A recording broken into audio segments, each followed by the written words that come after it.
Chapter 520. Li Mu heard the cries of the people, but so did Lu Hanyan and the Empress. The Empress was the first to break the awkwardness. She glanced at Li Mu and said, "I still have a few reports to deal with. I will return to the palace first." With that, she turned and walked into the crowd, quickly disappearing. Lu Hanyan also glanced at Li Mu and said, "Go back. Why are you still standing here? Do you want to hear the cries of the people again?" Life was full of surprises.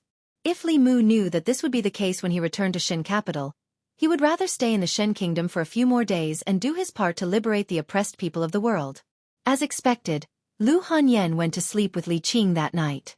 This meant that Li Mu would have to sleep alone in the study.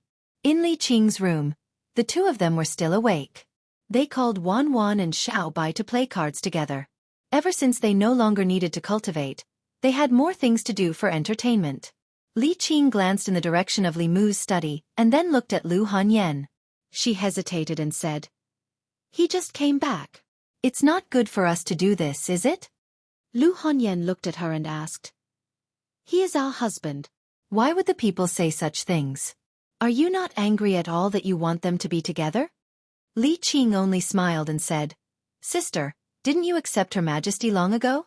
Why don't you tell him directly?" Lu Hanyan snorted and said, "Wouldn't that be letting them off easy? I won't say anything. I want to see how long they can pretend to be stupid for. Anyway, it's quite fun to watch the show." Then she glanced at Li Qing and said, "You are not allowed to say it either. You are not his leader now. Don't try to protect him every time."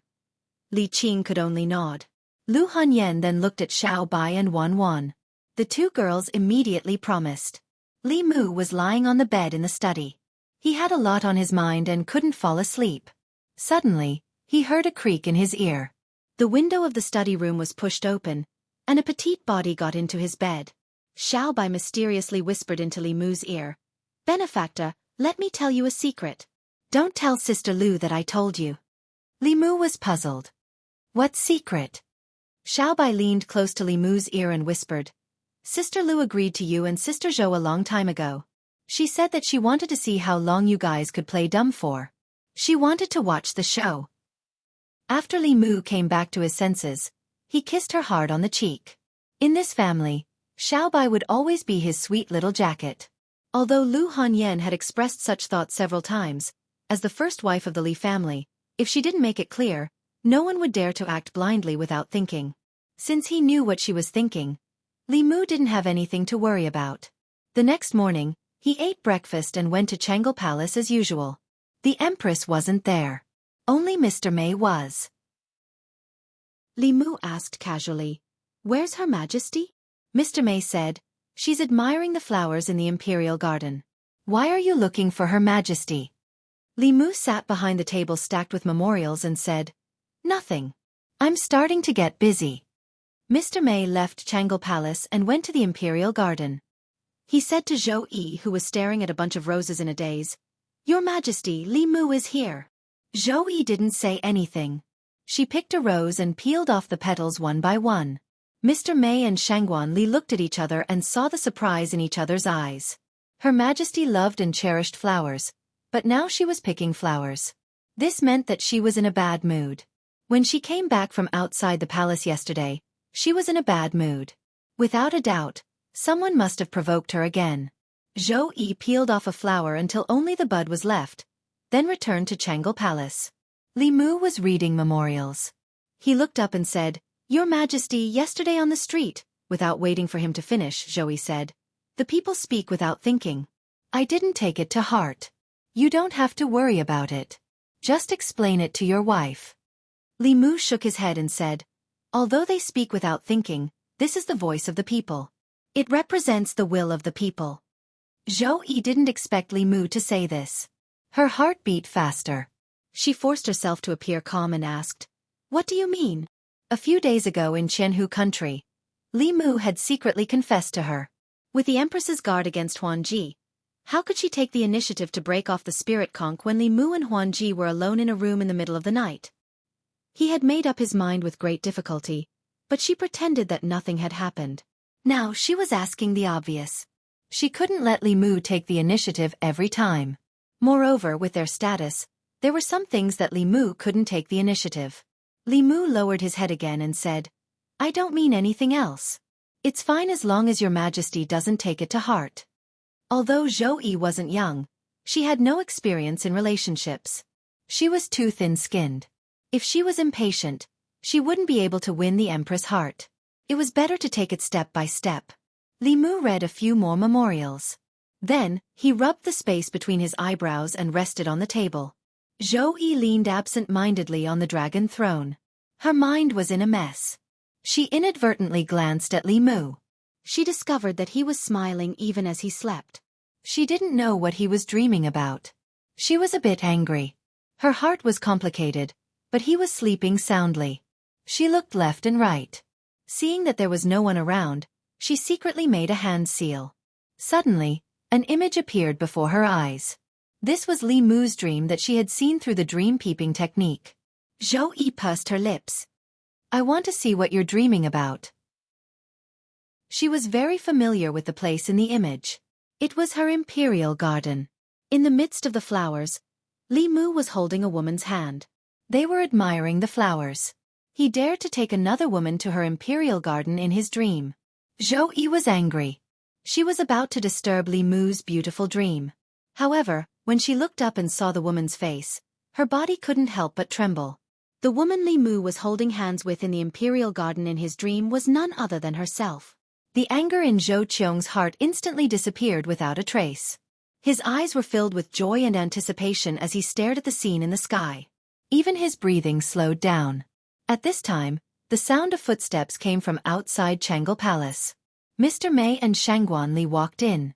Zhou Yi immediately dispelled the image and sat up straight. However, her eyes swept over Li Mu from time to time. She was extremely curious about what he was dreaming about. Mr. Mei and Shangguan Li walked into Changle Palace. The sound of footsteps suddenly woke Li Mu up. He sat up straight and looked at the Empress guiltily. He was about to continue reading when Zhou Yi suddenly asked, I saw that you were sleeping soundly. What did you dream about? Li Mu shook his head and said, I didn't dream about anything. Mr. Mei glanced at him and said, Ali and I were standing outside the hall. We saw you smiling. How could you say you didn't dream about anything? Li Mu smiled embarrassedly and said, I dreamed about my wife. Zhou Yi's face turned red for no reason. She quickly returned to normal and said, Changle Palace is stuffy. Come with me to the Imperial Garden. Ali, Mei Wei, you two stay here and tidy up. Li Mu stood up and said, As you wish.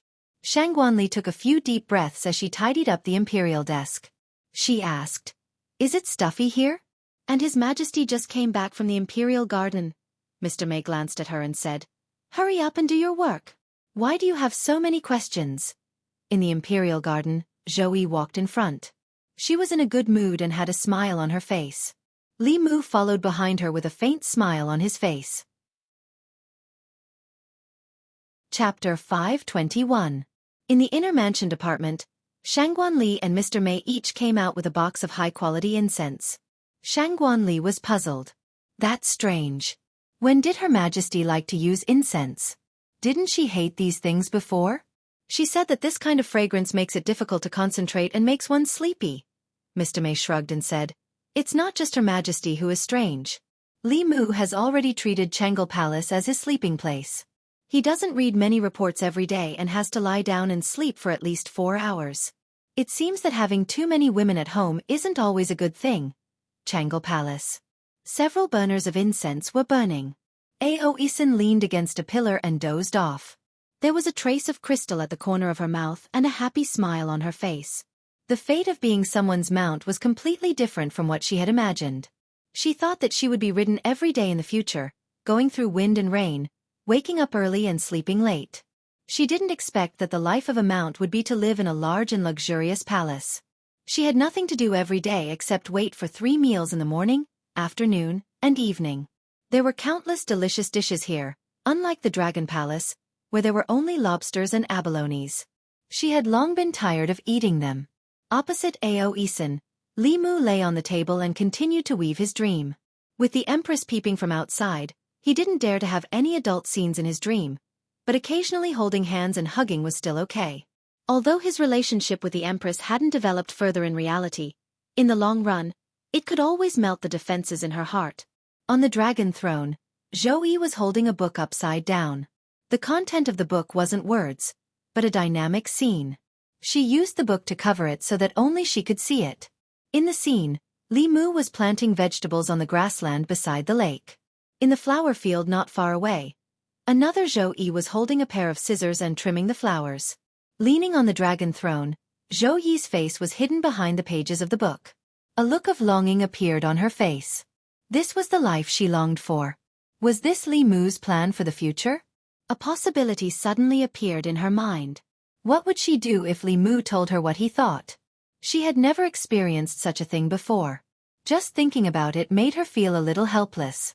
These past few days, she had fantasized countless times. If there really was such a day, they could confess their feelings to each other. How would they get along in the future? Her heart was nervous and expectant. When Li Mu got up from the table and looked at Zhou Yi, she immediately put down the book in her hand and hurriedly stood up. She said, "I'm going to the Imperial Garden alone to relax. Don't follow me." Of course, Li Mu knew that if no one wanted to follow them, it meant that he shouldn't. The Empress was really too much. When it came to relationships, she was so hesitant and wishy-washy. She was not straightforward and decisive at all. He had already made it so obvious in his dream, but she still pretended to be confused until the end. He was the Empress. Could it be that he should be the first to speak about this kind of thing? Ao Run had said something that was right. If you liked someone, you should fight for it. Only by fighting for it would you have a chance. The Empress obviously didn't take this advice to heart. However, this kind of thing couldn't be rushed. Li Mu planned to take a few days off and give her the cold shoulder first. He would see if she was anxious when the time came. He wasn't in a hurry to woo the Empress. The matters at home were more troublesome. He had already slept in the study for several days. As the first wife of the Li family, Lu Hanyan was very dissatisfied with the voices of the common people. Every time Li Mu wanted to coax her, he was rejected at the door by her. This couldn't go on. Just as Li Mu was thinking about this matter, in the Li residence, Li Qing said to Lu Hanyan, "Sister's anger has almost subsided. Don't tell me you're still planning to let him sleep in the study tonight?" Lu Hanyan glanced at Xiao Bai and said indifferently, "I think he's sleeping very comfortably in the study. Maybe he's already so happy that he doesn't want to go home. If he still doesn't take the initiative to come over today, he'll have to sleep in the study for the rest of the month." Xiao Bai, who was practicing magic, moved her ears and quietly slipped out. Not long after, in the Changle Palace, Li Mu asked in surprise, "She really said that?" Xiao Bai nodded and said, "Benefactor, you'd better go and find Sister Lu tonight. Otherwise, you'll have to sleep in the study for the rest of the month." Li Mu picked her up and spun her around. He said, "Okay, Xiao Bai. From now on, you'll stay undercover by their side. If there's any news, report to me at any time." Xiao Bai smiled and said, "Don't worry. I'll always be on Benefactor's side." Only when she lowered her head did a trace of disappointment flash through her eyes. Actually, she preferred her benefactor to sleep in the study. This was because only when he slept in the study did he completely belong to her. However, she also knew that her benefactor didn't belong to her alone. As long as the other two sisters were happy, and her benefactor was happy, she would also be happy. It was night time. Li Mu pushed open the door to Lu Hanyan's room. She was reading when she glanced at Li Mu and asked, "What's wrong? You're finally willing to sleep on the bed in the study today?" Li Mu sat next to her and said, "The bed in the study is too hard. It's more comfortable to sleep here." Lu Hanyan said, "Although the bed in the study is hard, Xiao Bai's body is soft." Li Mu hugged her and said, "Don't be angry. That's just the nonsense of the commoners. I can't abandon you all to become His Majesty's Empress. Even if I agreed, His Majesty wouldn't agree. If you want to blame someone, blame me." "Don't blame His Majesty." Lu Hanyan rolled her eyes at him and said, "His Majesty even plans to give us such a precious imperial qi. Why would I blame His Majesty? It's all your fault. While I wasn't here, you went around fooling around. Even His Majesty fell into your trap. And that fox from the Yao Kingdom, those two nieces, and that big sister Sue. How come I haven't seen you mention her in a long time? "Oh right, and that dragon you brought back," Li Mu said indignantly. "You're framing me. What could have happened between me and Cheng Xian? I swear to the heavens that there's nothing between us. Nothing happened at all." "Then what about the others?" Lu Hanyan looked at Li Mu and said angrily, "You're really hesitating." She bit Li Mu's chest and threw him onto the bed. Not long after, the candlelight in the room flickered violently and finally went out. The next day, noon. In Changle Palace, Zhou Yi sat on the dragon throne and looked outside countless times. Finally, she couldn't help but ask, "When Li Mu left yesterday, did he say anything?" Mr. May said, "No, but he hasn't come yet. He probably won't come in the morning." Zhou Yi stood up and planned to go to the Li residence, but she quickly sat down again. Because of what happened on the streets of Chengdu last time, she didn't know how to face Lu Hanyan. After thinking about it, she dismissed the idea of going to the Li residence. In the Li residence, Li Mu didn't get up until the sun was high in the sky. In fact, he planned to sleep a little longer, but the constantly vibrating sound transmission instrument forced him to get up. At first, he thought it was Ting Xian calling, but after finding the source, he realized that this time, it was the Fulu School sound transmission instrument. It was used by Hyun Jinko to contact him. Li Mu injected his magic power and asked, "Senior brother, what's the matter?" In the instrument, Hyun Jinko's voice was a little heavy. He said, "Junior brother, you need to go back to Ancestral Court immediately. Remember to bring Qing and martial niece Hanyan along." Chapter 522. Li Mu had never seen Xian Jizi speak in such a solemn tone. Hearing this, he also became serious and asked, "Senior brother, what happened?" Xian Jizi said briefly, "The two uncle masters are nearing the end of their lifespans and have returned to the Ancestral Court." Xian Jizi's short sentence had already conveyed a lot of information. Li Mu said in a deep voice, "I understand, we will leave immediately." After putting away the sound transmission Dharma artifact, Li Mu had a complicated expression and sighed softly. Ever since Yuzhen Zi advanced to the 7th realm, the Fulu School had 4 7th realm powerhouses for a short period of time. 2 of the Grand Elders had left the sect decades ago and had been wandering outside, searching for opportunities to break through. It seemed that they hadn't found that opportunity these days. As disciples of the Fulu School, Li Mu, Lu Hanyan, and Li Qing explained the situation. The 3 of them didn't delay and immediately set off for the northern region with Zhongling Baiyun Mountain, the ancestral court of Fulu School. In the Dao Palace of the main peak, all the elders, including the sect master, gathered. They couldn't hide their heavy expressions. Hyun Jinko was silent for a moment and asked, "Is there no other way? Can't the ancestral court gather the materials for a single heavenly secret talisman?" Sect Master Xian Jizi shook his head and said, "The only heavenly secret talisman made of materials has already been used on Uncle Master Fu Daozi." Dan Xia Peak's first seat Dan Yongzi thought for a moment and said, "I will go to the Pill Cauldron sect. They don't lack spirit herbs. I might be able to gather 2 if I use Fu Lu to exchange with them." Xian Jizi continued to shake his head and said, "I have already asked Senior Sister Wuchen. Half a month ago, the Pill Cauldron sect failed to refine 2 important pills. They also lack spirit herbs. Moreover, the 2 uncle masters know that they have no hope of advancing, so they don't want to waste any more materials." As his voice fell, the atmosphere in the hall fell silent for a long time. The death of the 2 Grand Elders was undoubtedly a huge blow to the Fulu School. It would greatly reduce the strength of the sect. The elders present also suffered a heavy blow to their hearts. He had cultivated bitterly all his life in order to achieve immortality, but in the end, he still couldn't avoid dust to dust, and dust to dust. Wouldn't the 2 Grand Elders be their future selves as well? At this time, 3 figures rushed in from outside the palace. Xian Jizi looked at Li Mu, Li Qing, and Lu Hanyan and said, "You're here. The 2 martial uncles wanted to see you before they died." Li Mu asked straightforwardly, "Can't we use the heavenly secret talisman to stall for time?"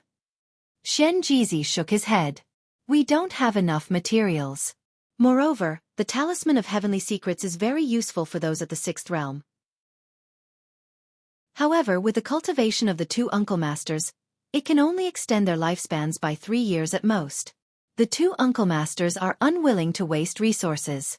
For cultivators at the 7th realm, it was very likely that they would go into seclusion for more than 2 years.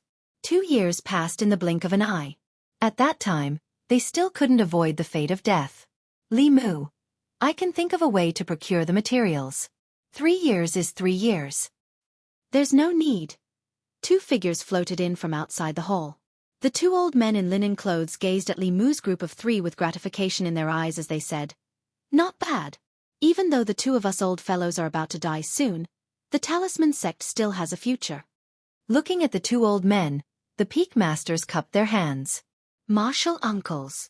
This was the first time Li Mu saw the 2 grand elders of the Fulu school. Their auras weren't strong and they looked like old men who were about to die. However, their eyes were extremely clear, without any turbidity. Li Mu and the other 2 cupped their hands and bowed. "Greetings, martial uncles." The old man on the left looked at Li Mu and his praise grew. He said, "Since ancient times, those who walked the path of psychokinesis were all people with great perseverance. Junior brother Fu Daozi has taken in a good disciple. In the next 100 years, the Fulu school will depend on you." Li Mu asked, "How many years do you 2 martial uncles have left?" Xian Jizi sighed and said, "Martial uncles Tian Yongzi and Tian Qingzi are twin brothers. Their lifespans are close to 360 years. Now, they only have 2 years left." Li Mu. 2 years plus 3 years is 5 years. 5 years ago, I hadn't cultivated yet. Now, I'm only 1 step away from the 6th realm. Maybe in these 5 years, you 2 martial uncles have a chance to advance. Tian Yongzi smiled and said, "We know our own cultivation better than anyone else. Not to mention 5 years, even if you give us another 50 years, we won't be able to touch the threshold of the path integration realm. In the entire Zhu province, only the Empress of the Great Zhou has a chance to advance to this realm in her lifetime." He glanced at Li Mu and the other heads and said, 360 years, 180 years. We've lived long enough. In the next 2 years, we'll record our lifelong understanding of talisman Dao and cultivation for our descendants. Our cultivation can help 2 disciples in the creation realm advance to Dongxian. You can also refine our corpses into corpses to enhance the strength of the sect and guard against the invasion of the devil path. In the silence of the crowd, the 2 of them floated away. Not long after, Xian Jizi called Li Mu to a side hall and said, "Once you 2 martial uncles die, the strength of the sect will be greatly reduced. The devil path won't let go of such an opportunity. For hundreds of years, the devil path has attacked Mount Baiyun several times for this reason." Li Mu moved Zhongling out of the demon emperor's space and stretched out his hand. The shrunken Dao bell floated in his palm. He said to Xian Jizi, "Zhongling has already transformed. I'll leave the body of the bell on Mount Baiyun. It's enough to deal with the devil path. If the devil path really makes a move, the Great Zhou court won't just stand by and watch." Xian Jizi shook his head and said, "Uncle Masters, you still have 2 years left in your lifespan. Keep junior brother Dao Zhong to protect yourself first. Your safety is more important. I summoned you back to the mountain this time for another important matter." He looked at Li Mu and said, "According to past practice, before the elders of the sect die, they will pass on their lifetime's cultivation to a core disciple. Martial uncle's cultivation can allow 2 5th realm disciples to advance to the 6th realm. They want to choose between you and the 2 martial nephews. What do you think?" For a large sect, this was a very important inheritance. Before the sect's experts died, they would leave everything to the younger disciples. This was to preserve the sect's strength to the greatest extent and ensure that the inheritance would not be severed. Li Mu didn't answer. He only said, "Let's use the Tianji talisman to extend the lifespan of martial uncles for as long as possible. What if a miracle happens during this period?" Xian Jizi sighed and said, "The sect's resources are already not enough to write a saint-level Fulu." Li Mu said, "Senior martial brother, you don't have to worry about the materials. I'll take care of it." Xian Jizi asked, "How can you take care of it?" Saint-level Fulu was extremely precious. Even with the entire Fulu school's resources, it was still difficult to gather them. How could he compare to the entire Fulu school by himself? Li Mu took out the spirit snail and inserted his magic power. Before he could speak, the Empress's voice came from the other side. "Where have you been? You haven't come to Changle Palace for 2 days.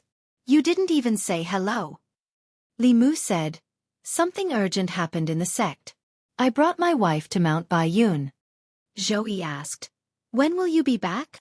Li Mu said, I'm not sure at the moment. There's something I'd like to ask for your majesty's help with. Zhou said. What is it? Speak. Li Mu said straightforwardly, there are 2 grand elders in the sect who are nearing the end of their lifespan.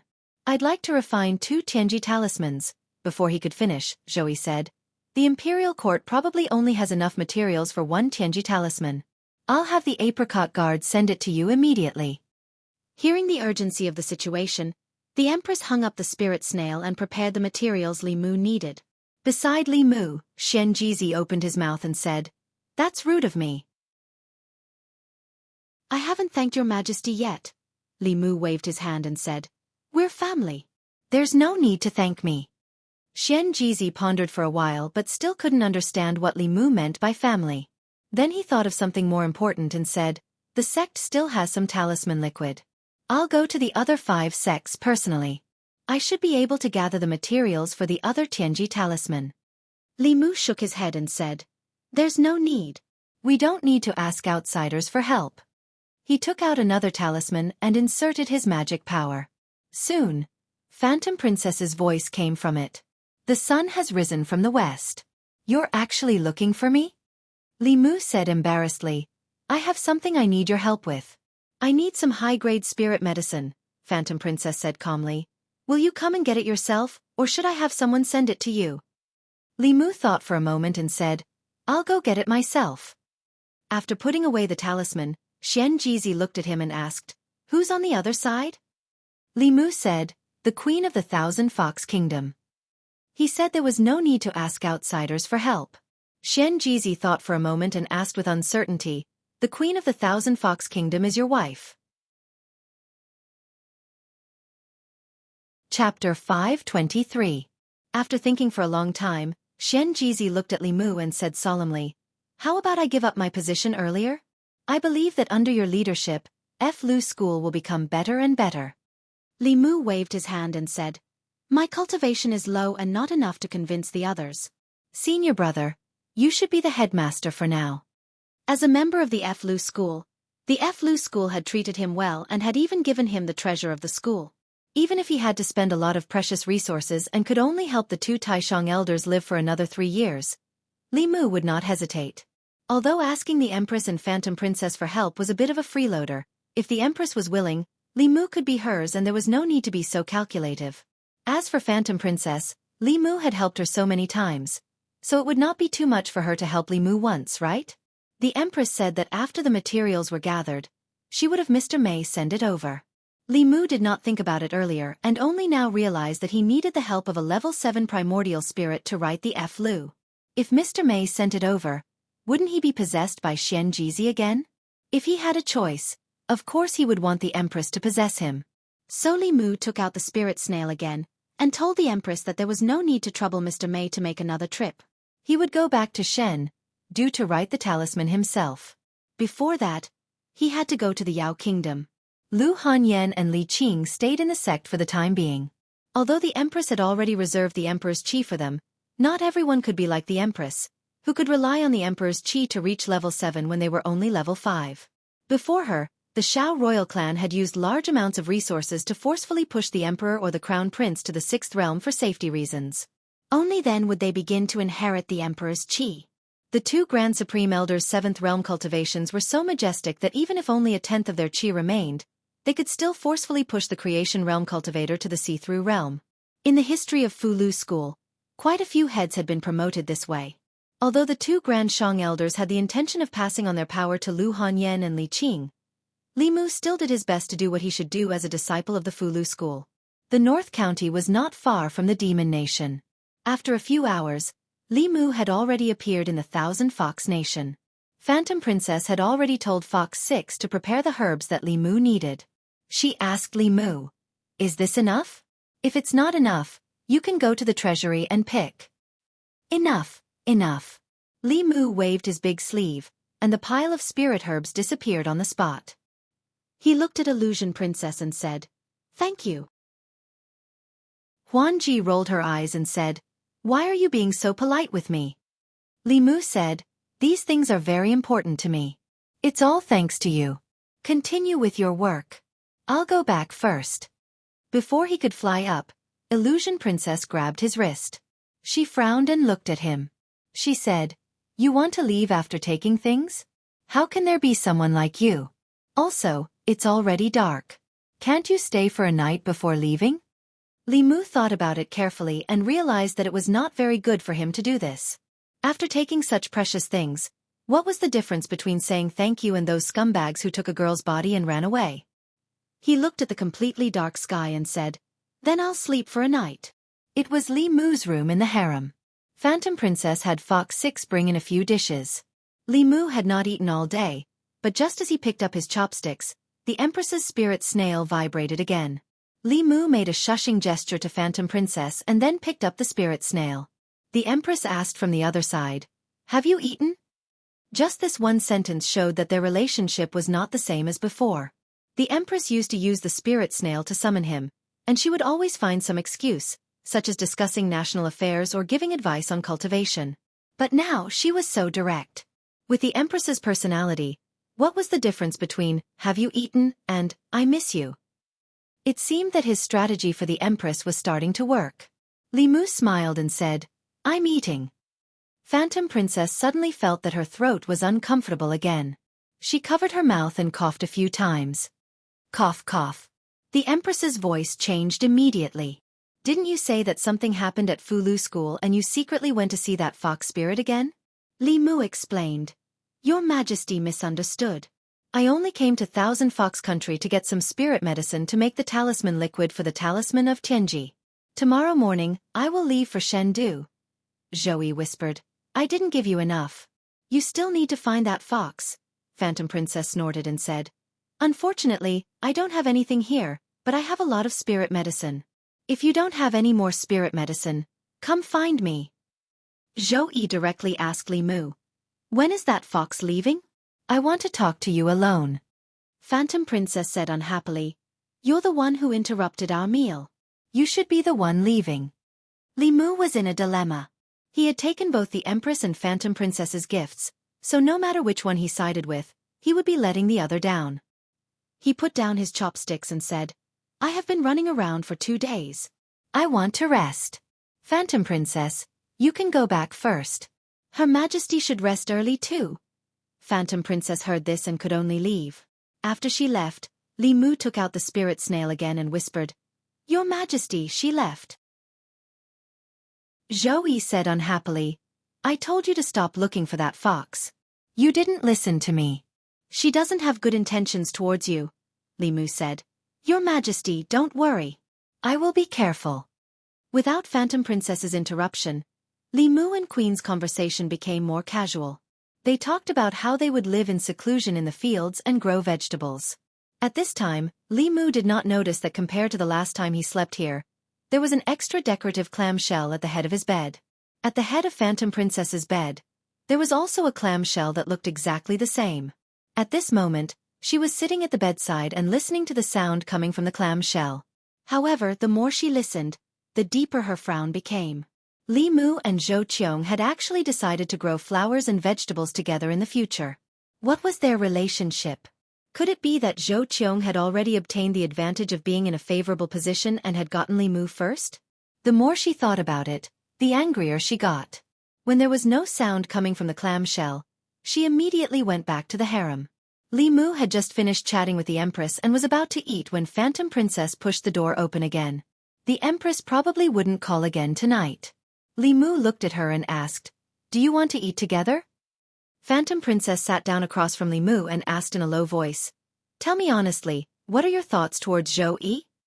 Li Mu thought for a long time and didn't plan to lie to her. He said, "It's the thought of growing feelings over time." Phantom Princess said angrily, "How can you face your wife?" Li Mu said, "My wife has already agreed."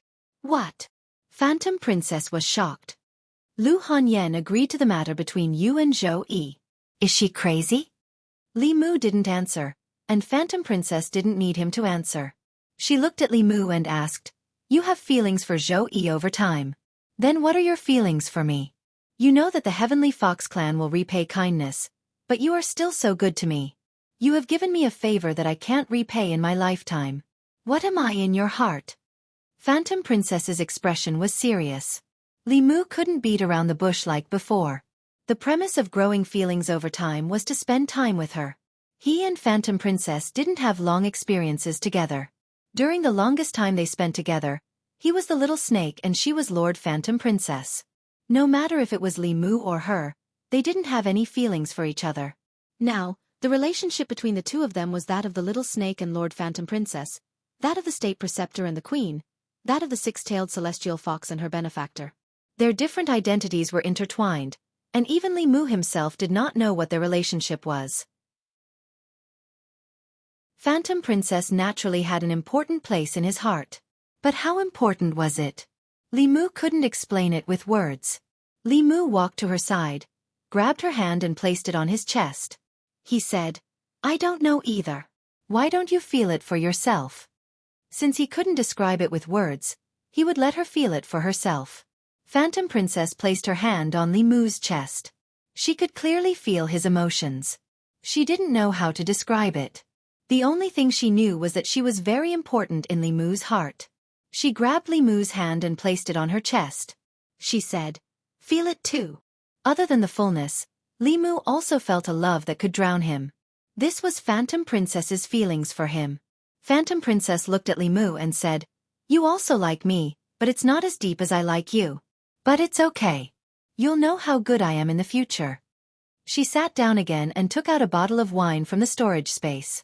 She poured a cup for Li Mu and herself. She said, "I'm very happy tonight. Drink with me." Chapter 524. Who would reject the reasonable request of a woman who was full of love for him?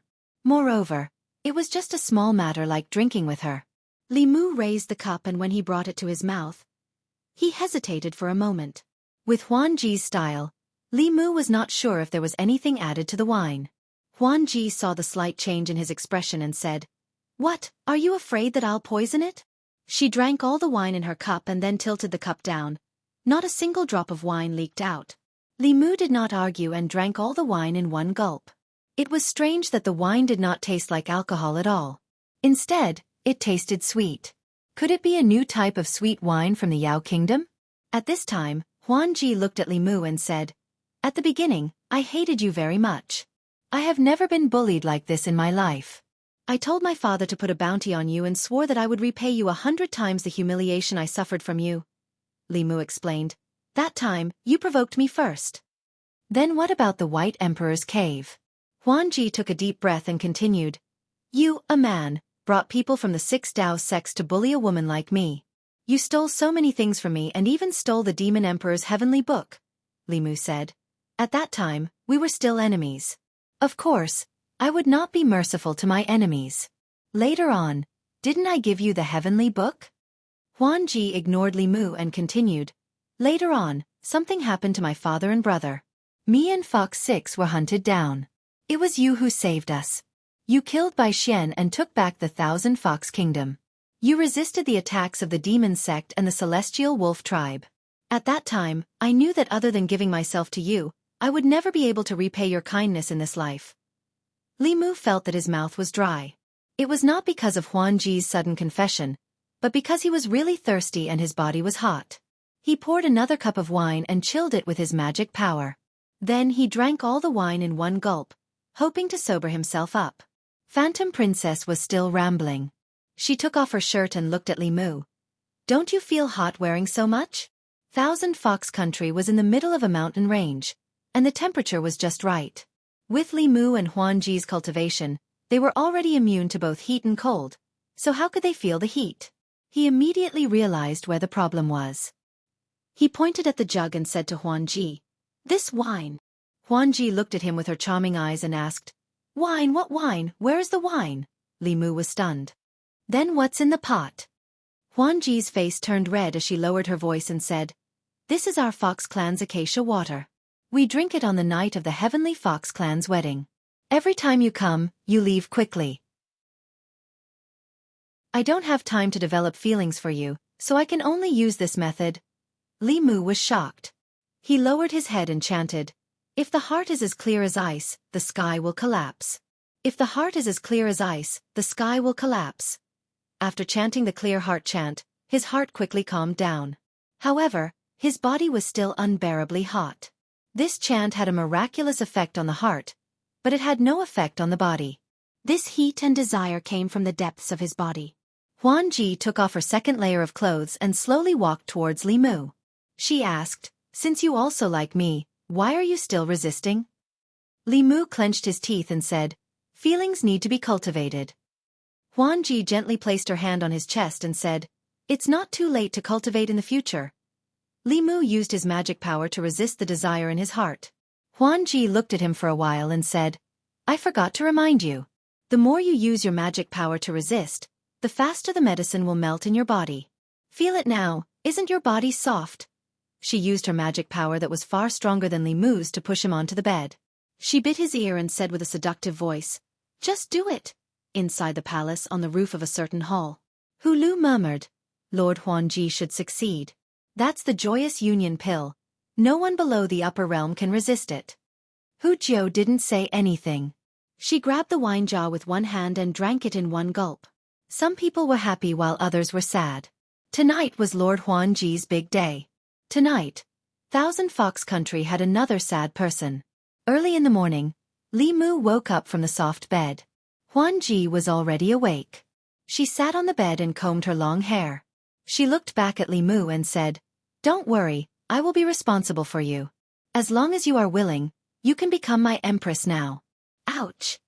Before she finished speaking, she was pulled onto the bed. Li Mu's face darkened. He clenched his teeth and said, "Fox Demon, you asked for it." Thousand Fox Country. Imperial Palace Hall. The demon officials who had been waiting for a long time didn't see Her Majesty the Queen, but only Commander Hu Lu. Hu Lu slowly walked into the hall and said to the dozens of demon officials, "The Queen won't have morning court today. Disperse." Shendu Changle Palace. It had been a few days since Li Mu returned to Shendu. He brought back the materials for the second Tianji talisman from Thousand Fox Country. The two talismans that he and the Queen worked together to draw had also been taken back to Baiyun Mountain by Hyun Jinko. Lu Hanyan and Li Qing hadn't returned yet. Before the two grand elders died, they would pass on their life's knowledge and comprehension to the inner disciples. Other than Li Mu, all the core disciples of Fu Lu School had been summoned back to the mountain. Li Mu sat below the Empress, in his exclusive seat.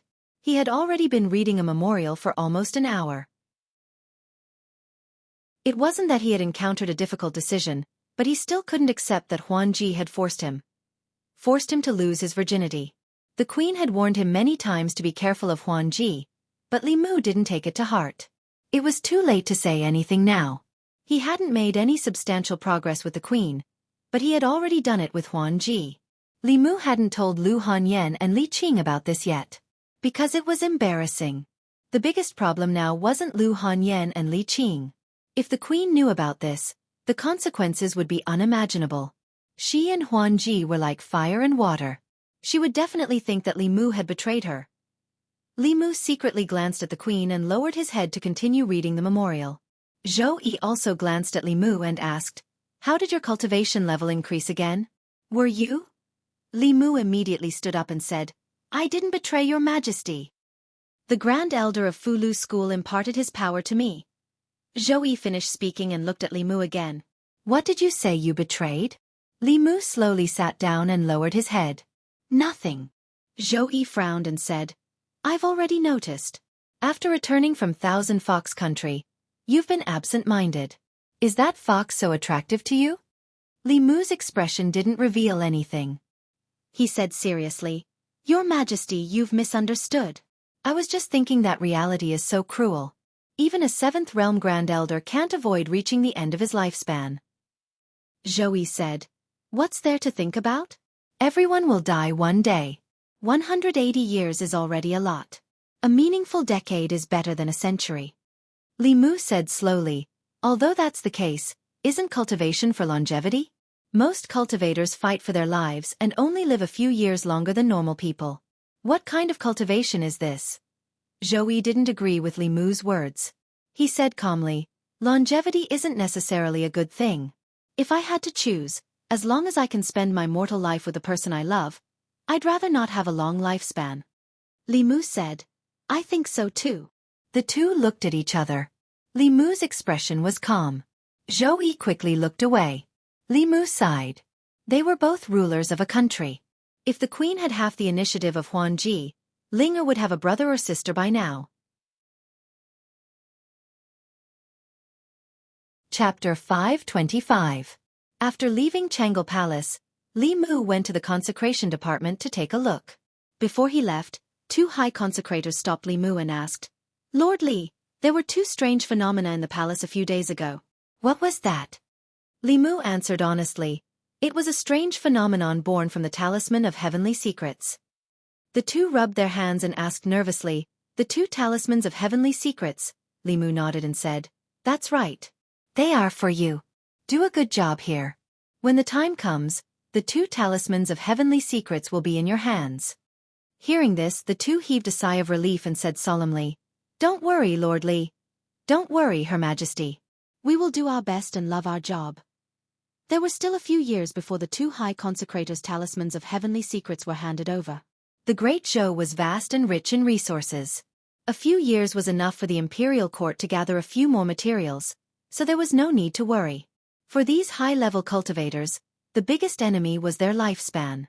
Fu Daozi and Sangu were in a hurry to take in disciples because they wanted to pass down their mantle and resolve their regrets before their lifespan ran out.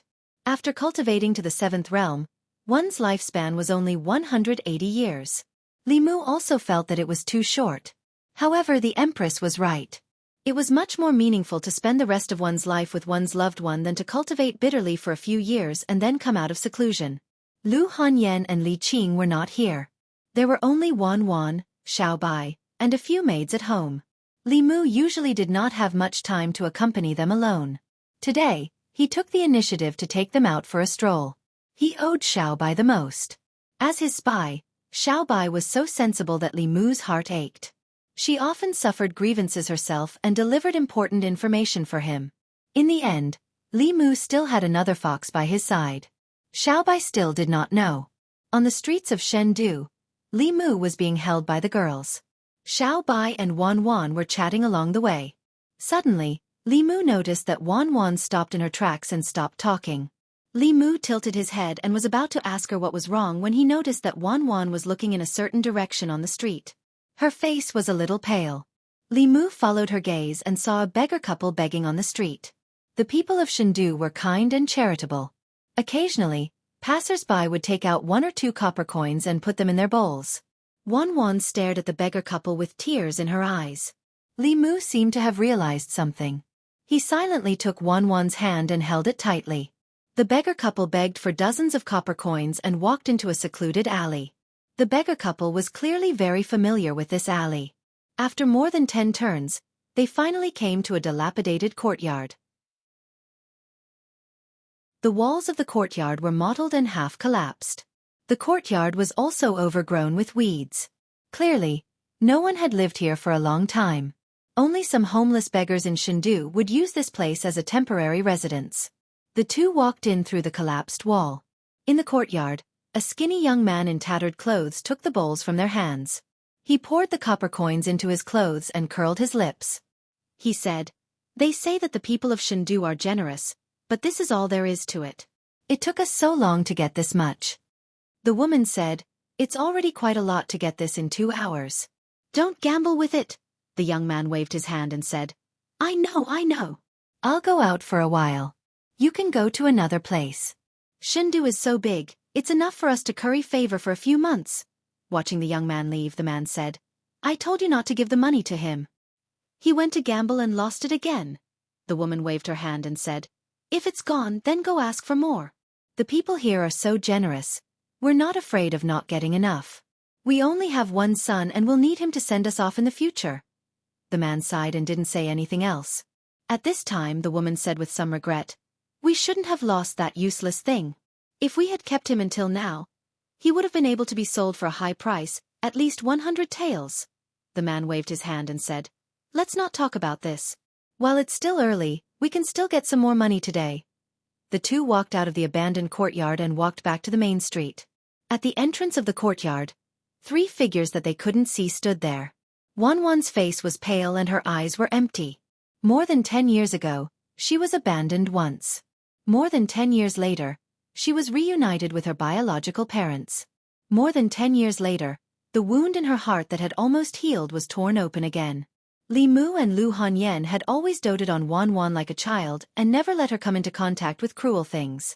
Li Mu couldn't imagine how much pain her biological parents had caused her. He took a deep breath and pulled Wan Wan into his arms.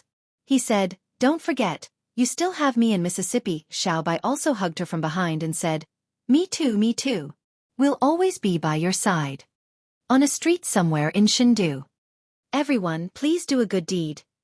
Give us a copper coin to eat. Do a good deed, do a good deed." A beggar couple was begging on the street. Beggars were rare on the streets of Chengdu. There were opportunities everywhere. As long as they worked hard, they wouldn't have to beg on the street. Although the people felt that they were reaping without sowing, there would still be people who would be sympathetic and reward them with some money. The couple stood on the street and were whispering. The people on this street weren't as generous as the people on the previous street. 3 figures stopped in front of them. Standing in the middle was a man, and on either side of him was a beautiful young lady. The 3 of them were dressed luxuriously, and their auras were extraordinary. Such people were either rich or noble, and the 2 of them subconsciously bowed. The girl with an oval face on the right took out a banknote from her sleeve and put it in their bowl. Her gaze lingered on the beggar couple's faces for a long time. Then she turned and left, never looking back. The 2 of them didn't dare to look at the girl from the beginning to the end. Their eyes were fixed on the banknote of 100 taels in the bowl. Their throats moved and they swallowed hard. Did I see wrongly? This is 100 taels. Although they heard that the people of Chengdu were generous, they didn't expect that someone would be so generous as to give 100 taels to beggars. After coming back to her senses, the woman grabbed the banknote and hid it in her sleeve. Then, the 2 of them knelt down in front of the 3 figures who were already far away. They said joyfully, "Thank you, young master. Thank you, young miss." After the 3 of them walked past them, they didn't turn back to look at them. Not long after Li Mu, Wan Wan, and Xiaobai returned home, Mr. Mei came to invite them to the palace. The Empress wanted them to eat in the palace today. Wan Wan had always been very enthusiastic about eating in the palace. However, today, she only took the plate of vegetables in front of her. She only ate a few mouthfuls of the rice that she usually ate with 3 bowls. Only Ao Qingxin ate happily. Seeing that Wan Wan didn't eat much, he took the initiative to take her bowl and said, "You don't like rice? I'll help you eat." The Empress obviously also noticed Wan Wan's abnormality. After eating, she asked Li Mu to stay in Changle Palace and asked, "What's wrong with Wan Wan? Did you bully her?" Li Mu shook his head and said, "Wan Wan met her parents in Chengdu today." Zhou Yi asked doubtfully, "Shouldn't she be happy about this?" Li Mu told her what happened today. Zhou Yi suddenly stood up and said angrily, "How can there be such parents in this world?" Li Mu looked at her. The Empress's parents weren't much better than Wan Wan's parents. The Empress, who felt sorry for Wan Wan, went to comfort her. Before she left, she told Li Mu to let Ao Qingxin go. She usually stayed in Chengdu and didn't go out. There was no use in keeping this dragon in the palace. There was indeed no use in keeping him. The only use was that after he entered the palace, the Empress never left behind 3 meals a day. Li Mu looked at the little female dragon who was still sitting at the table and said, "You can go back to the South Sea." Ao Qingxin raised his head. His mouth was still stuffed with food, and he looked at Li Mu with a doubtful gaze. Li Mu said, "Her Majesty has pardoned your crime. You can go back."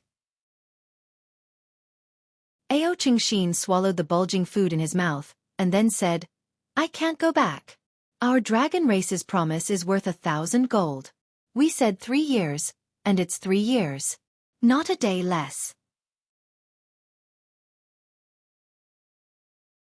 Chapter 526. Li Mu didn't want to leave, so he didn't force her.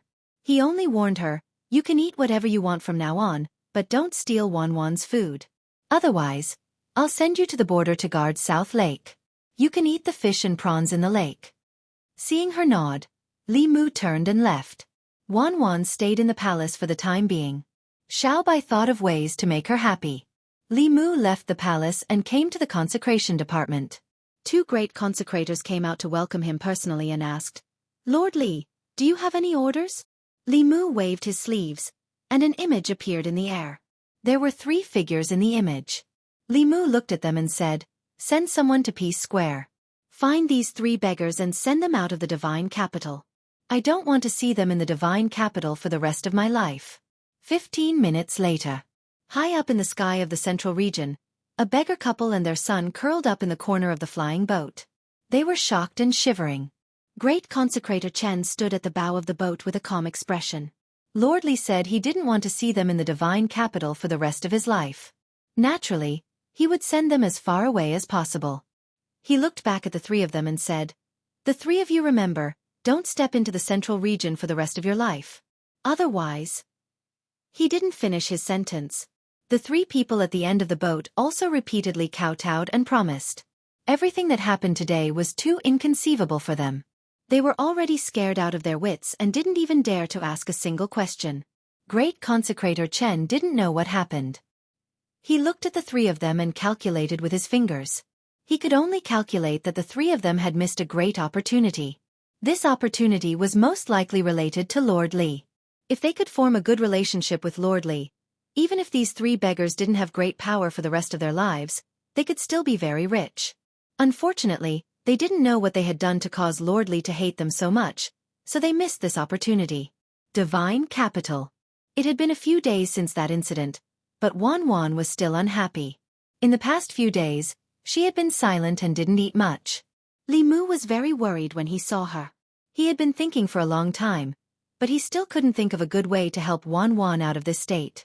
At this time, a sound transmission magic treasure in the storage space vibrated. After Li Mu inserted his magic power, he asked, "Senior brother, what's the matter?" Xian Jizi's voice came from the sound transmission magic treasure. Half a month later, Xuanzong of the East Sea will be holding a Daoist exchange meeting. At that time, the 6 sects of Taoism will all participate. Junior brother, do you want to take a look and increase your knowledge? Li Mu was still worried about Wan Wan. He was about to refuse when he suddenly thought of something and said, "Okay then." Although he had already ordered people to chase that family out of Fairy's capital so that Wan Wan wouldn't be reminded of sad memories, the current Fairy's capital was a sad place for her. It was hard for her to be happy if she stayed here for a long time. He might as well take this opportunity to take them out for a walk. It would also be a good chance for Wan Wan to relax. After that, Li Mu learned about the details of this exchange meeting from Xian Jizi. The Daoist exchange meeting was organized by the number 1 sect of Taoism, Xuanzong. It was held once every 5 years. At the beginning, the purpose was for Taoism cultivators to exchange their cultivation experiences and explore the mysteries of cultivation. As the leaders of Taoism, the 6 sects of Taoism would also have the powerhouses of their sects give lectures during the exchange meeting. They would selflessly contribute knowledge of weapon forging, alchemy, talisman writing, and so on. Of course, no one would reveal their cultivation experiences. The core secrets of the 6 sects were also tightly guarded and never leaked. Although it was called an exchange meeting, it was actually not very helpful for cultivation. This was for high-level cultivators. 4 low-level cultivators who had just entered the path of cultivation, especially those who didn't belong to any sects and were exploring alone, this kind of exchange meeting was a golden opportunity that could only be encountered by chance. The basic knowledge that the big sects disdained was also precious to them. The real reason why the 6 sects participated in the exchange meeting was not because they could exchange their cultivation experiences, but because they could exchange resources and take what they needed. The Fulu school didn't lack Fulu, but it lacked alchemy pills and magic treasures. It was the same for the other sections. In the process of trading with each other, they could also improve their relationship. In the Changle Palace, Li Mu explained the situation to the Empress. Ao Chengxin had been listening for a long time. He stood up and volunteered, "Take me with you. You can ride on me. It's more convenient and comfortable than taking the flying boat." This little female dragon who had never seen the world obviously wanted to take the opportunity to see the colorful world. However, what she said was not wrong. Riding on her was much more comfortable than taking the flying boat. Moreover, it didn't consume their own magic power. It only took a meal to fly 1,000 miles. There was another advantage to taking her. Xuanzong was on the East Sea. With her, they could also see the underwater world with Wan Wan and Xiao Bai. As long as Li Mu didn't go to the Demon Nation, The Empress had no objections. Moreover, the main purpose of this trip was to take Wan Wan to relax and help her resolve the knot in her heart. She approved Li Mu's leave without any hesitation. Half a month later, in the East County of the Great Show. Since a month ago, many cultivators had begun to gather in the East County. Xuanzong held the exchange conference every 5 years. For these individual cultivators, it was a once-in-a-lifetime opportunity. They either hoped to hear the teachings of the powerhouses from the 6 sects or wanted to exchange for some useful items for cultivation. Xuanzong was on the East Sea, nearly 1,000 miles away from the East County. Cultivators above the 4th realm could cross this distance with their magic power. For those below the 4th realm, even if they learned how to fly, their magic power couldn't sustain it. Most of them chose to travel by boat. Some merchant ships in the East County didn't waste such an opportunity. They carried these cultivators between the coast of the East County and Xuanzong. Not only could they make a lot of money, but they could also get a group of guards with powerful magic power for free to protect them from the invasion of the Wa pirates. The exchange conference was about to begin. On the East Sea, there were more than 10 times more merchant ships than usual. The sun was shining brightly, and the sea and sky were the same color. Several figures stood on the deck, their faces full of longing and excitement. Xuanzong, the leader of the 6 Daoist sects, was the holy land in the hearts of countless Daoist cultivators. They only had the opportunity to get close to this place during the exchange conference every 5 years. In the crowd, a middle-aged man looked to the east and murmured, "I've been in the Just-Hen realm for 5 years. I hope I can encounter an opportunity this time and reach the transcendent realm." A young woman hugged a small bag tightly, hoping to use this precious spiritual medicine she found by chance to exchange for a protective immortal robe from the market. Another man held a broken flying sword in his hand. He breathed a sigh of relief and said, "I've finally gathered enough spiritual jades to exchange for a flying sword." On the surface of the sea, merchant ships sailed slowly. Occasionally, streams of light would streak across the sky and pass over their heads. Soon, they disappeared from sight. The people on the merchant ships looked at the figures in the streams of light with envy in their eyes. Those were the true powerhouses of the cultivation world. The realm of those seniors was the goal of most of them. "Look, what's that?" Suddenly, someone pointed to the sky. Everyone looked in the direction of his finger and saw a huge spirit ship sailing across the sky. There were many figures on the spirit ship. The speed of this spirit ship was much faster than their merchant ships. Soon, it disappeared into the horizon. Someone who was knowledgeable immediately recognized the origin of the spirit ship. He said, "It's the spirit ship of the Northern Sect." The Northern Sect's refining technique is the best in the Daoist sections. I hope to buy a high-grade Dharma treasure from the Northern Sect in this exchange conference. In every exchange conference, other than being able to listen to the Dao lectures of powerhouses for free, the thing that these itinerant cultivators looked forward to the most was being able to exchange for Fu-Lu, pills, Dharma treasures, and other items from the 6 Daoist sects. The names Fu-Lu School, Elixir Sect, and Northern Sect were a guarantee of quality. Everyone was on the merchant ships. Along the way, countless powerhouses flew over their heads. The light from their Dharma treasures was an eye-opener for them. Many of the youths who were participating in the exchange conference for the first time had a strange look in their eyes. At a certain moment, another ray of light appeared at the end of the horizon behind them. Under the gazes of the crowd, a huge white dragon roared from behind. Immediately, a series of exclamations erupted on the merchant ships. "Oh my God, what am I seeing? The dragon race! It's actually the dragon race. I've only seen the dragon race in books. Look, there are figures on the dragon race." When the huge dragon flew closer, they were shocked to discover that there were 3 figures standing on the huge dragon's head. From afar, they should be a man and 2 women. When everyone saw that, they were all stunned. Along the way, they had seen people riding swords, people riding boats, people flying in the sky, but they had never seen anyone riding a dragon. The dragon race was the most powerful and arrogant race in the world, yet it was used as a mount. Then, what kind of identity and strength did the person who rode a dragon as a mount have? Splash! The huge dragon flew over their heads. When it reached a certain part of the sea, it dived back into the water and never appeared again. While the cultivators on the surface of the sea were discussing, a different kind of scenery was under the sea. The dragon race was the master of the water race. Under Ao Isen's summons, all kinds of creatures in the sea quickly gathered here. The huge whales swam slowly, the dolphins shuttled through the water, and the ferocious sharks became very obedient and swam around them. Li Mu looked at Wan Wan and Xiao Bai who were playing with the fishes. When he saw Wan Wan's face light up with a bright smile, he heaved a long sigh of relief. Chapter 527. On the surface of the East Sea, there was a gentle breeze. 4 figures emerged from the water without a single trace of water on them. Wan Wan and Little White's faces were flushed.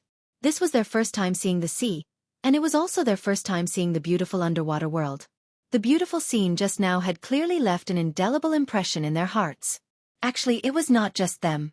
It was also Li Mu's first time seeing such a beautiful scenery. Although he had been to the aquarium in his previous life, how could the feeling through the thick glass compare to being at the bottom of the sea? Li Mu looked at the blushing Wan Wan and said gently, "You don't owe them anything anymore.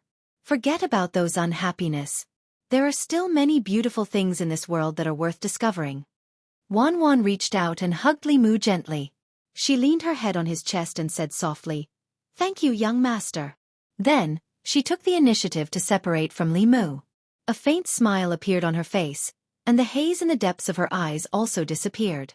Looking at Wan Wan, who had matured a lot in an instant, Li Mu felt both heartache and happiness. He felt heartache because she had used the betrayal of her family twice in exchange for her ultimate growth. He was happy because she had finally walked out of the trauma of her childhood. After giving Wan Wan a deep hug, Li Mu Ruang transformed back into a human form. He put away his dragon horns and retracted his dragon aura. Then, he brought the 3 girls and flew towards an area shrouded in clouds and mist. Xuanzong was located on the East Sea. It was isolated from the rest of the world and did not interact with the outside world often. Only at the Daoist conference held every 5 years would Xuanzong unveil a corner of its hidden veil. No one knew how powerful Xuanzong was, but everyone knew that compared to Fulu, elixirs, array formations, and so on, divine arts were the orthodox Taoism. And Xuanzong was famous for its divine arts. Among the 6 Daoist sects, the other 5 sects typically only had 2 to 3 7th realm experts. Xuanzong had a total of 5 7th realm elders. There were even rumors in the outside world that Xuanzong still had 8th realm experts who had yet to perish. When Li Mu and the 3 girls flew to a large group of islands in the East Sea, they were also shocked by the scene before them. On the surface of the sea, dozens of islands formed a powerful formation. In the sky, there were countless mountains hanging upside down. Between the mountains, there were 5 colored lights connecting them. Cranes were flying back and forth among them. Occasionally, there would be streams of light that emitted a powerful aura. The ancestral court of Fulu School looked very shabby compared to the Xuanzong ancestral court. As the future headmaster, Li Mu looked at the Xuanzong mountain gate from afar and blushed slightly. No wonder Xian Jizi didn't come. If Li Mu was the headmaster, he would be too embarrassed to come. Looking at other sects, and then looking at his own sect, when he returned to Baiyun Mountain, he would be too ashamed to see the ancestors who had dedicated their lives to the sect. Li Mu looked at the Xuanzong ancestral court and took a deep breath. One day, he would make Fulu School the #1 Daoist sect. At that time, he would also hold a conference and invite cultivators from all over the world to turn Baiyun Mountain into a Daoist holy land. But right now, the Daoist holy land was still the Xuanzong ancestral court, Penglai Mountain. There were 10 continents and 3 islands in this world. Everyone knew the locations of the 10 continents, but the locations of the 3 islands weren't fixed. Legend had it that Fengzhong, Penglai, and Kunlun were carried by 3 giant turtles and moved on the sea. As long as one could find these 3 immortal islands, they would be able to see the secrets of immortality. Countless cultivators once went out to sea to search for these 3 immortal islands. Among them, there was no lack of 6th realm and 7th realm experts, especially those who were at the end of their lifespans and wanted to find a chance to live. However, no one had ever heard of anyone finding it. Xuanzong named their sect Mount Penglai because they considered themselves an immortal mountain to set off their status. Although it was a little self-flattering, in the entire ancestral province, only they had the strength to do so. The area near Xuanzong had a large formation set up that prohibited flying. Li Mu brought the 3 girls to the front of the sect and entered Xuanzong with the cultivators who had just arrived. Not everyone could enter this conference. The entrance fee was 10 pieces of spiritual jade. For someone like Li Mu who was supported by 2 queens, 10 pieces of spiritual jade wasn't much. However, some rogue cultivators would still need to put in some effort to gather 10 pieces of spiritual jade. As the #1 sect of Taoism, Xuanzong's method was a little petty, but there was nothing to criticize. The cultivation of the Xuanzong disciples responsible for collecting spiritual jade at the entrance was not very high. They were only at the 2nd or 3rd realm, but their faces were filled with arrogance. They did not even look 5th realm cultivators in the eye. This was normal. In the #1 sect of Taoism, even if they were only guarding the mountain, they were still Xuanzong disciples. In their eyes, even Xuanzong's dogs were superior to outsiders. Li Mu handed over 40 pieces of spiritual jade and entered Xuanzong with the 3 girls. Some of the cultivators who came here were alone, but most of them came in groups of 3 to 5. Most of the cultivators who came here wanted to exchange for some treasures.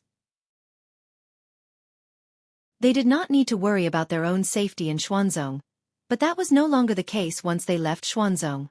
After every conference, there would be cases of people getting greedy for treasures and killing people for their belongings. After a long time, the cultivators who came here in search of fortuitous encounters learned to travel in groups. Even though the cultivators who came here came in groups, it was still very rare for a man to have 3 beauties by his side like Li Mu. This attracted the attention of many people. The male cultivators revealed looks of envy as they pointed at Li Mu's back. This person is so lucky.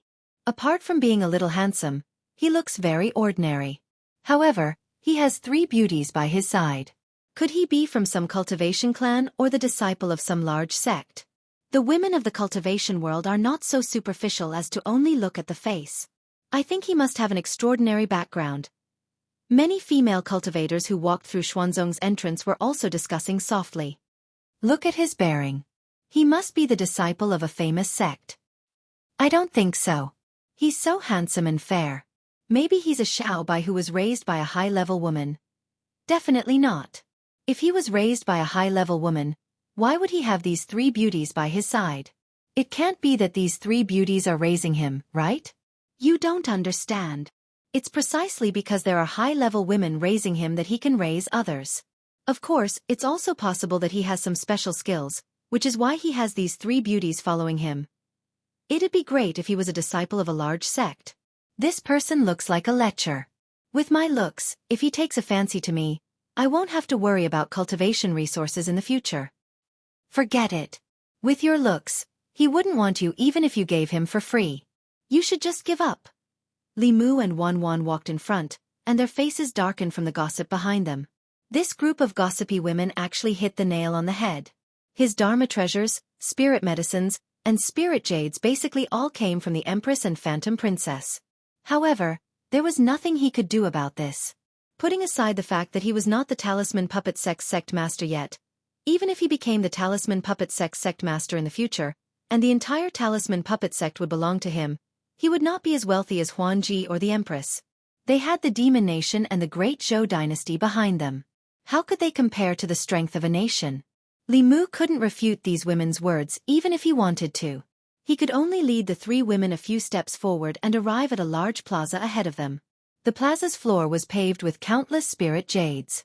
The entire plaza was divided into crisscrossing streets. The streets were very wide and filled with small stalls. There were tables set up by the stalls, and all kinds of cultivation supplies were placed on the tables. There were pills, fulu, dharma artifacts, books, and so on. Behind the tables, there were people loudly hawking their wares. Profound-level divine travel talisman, 10 spirit jades for 1. Middle-level essence nurturing pill, 100 spirit jades for 1 bottle. 500 spirit jades, profound-level flying sword, please take it away. Basic fulu, basic array formation encyclopedia, price can be negotiated. Standing in front of the plaza and looking at the countless inverted immortal mountains, it was like a scene in the divine capital. In Li Mu's heart, the Eastern Sea Xuanzong, the #1 sect of Taoism, didn't seem like much.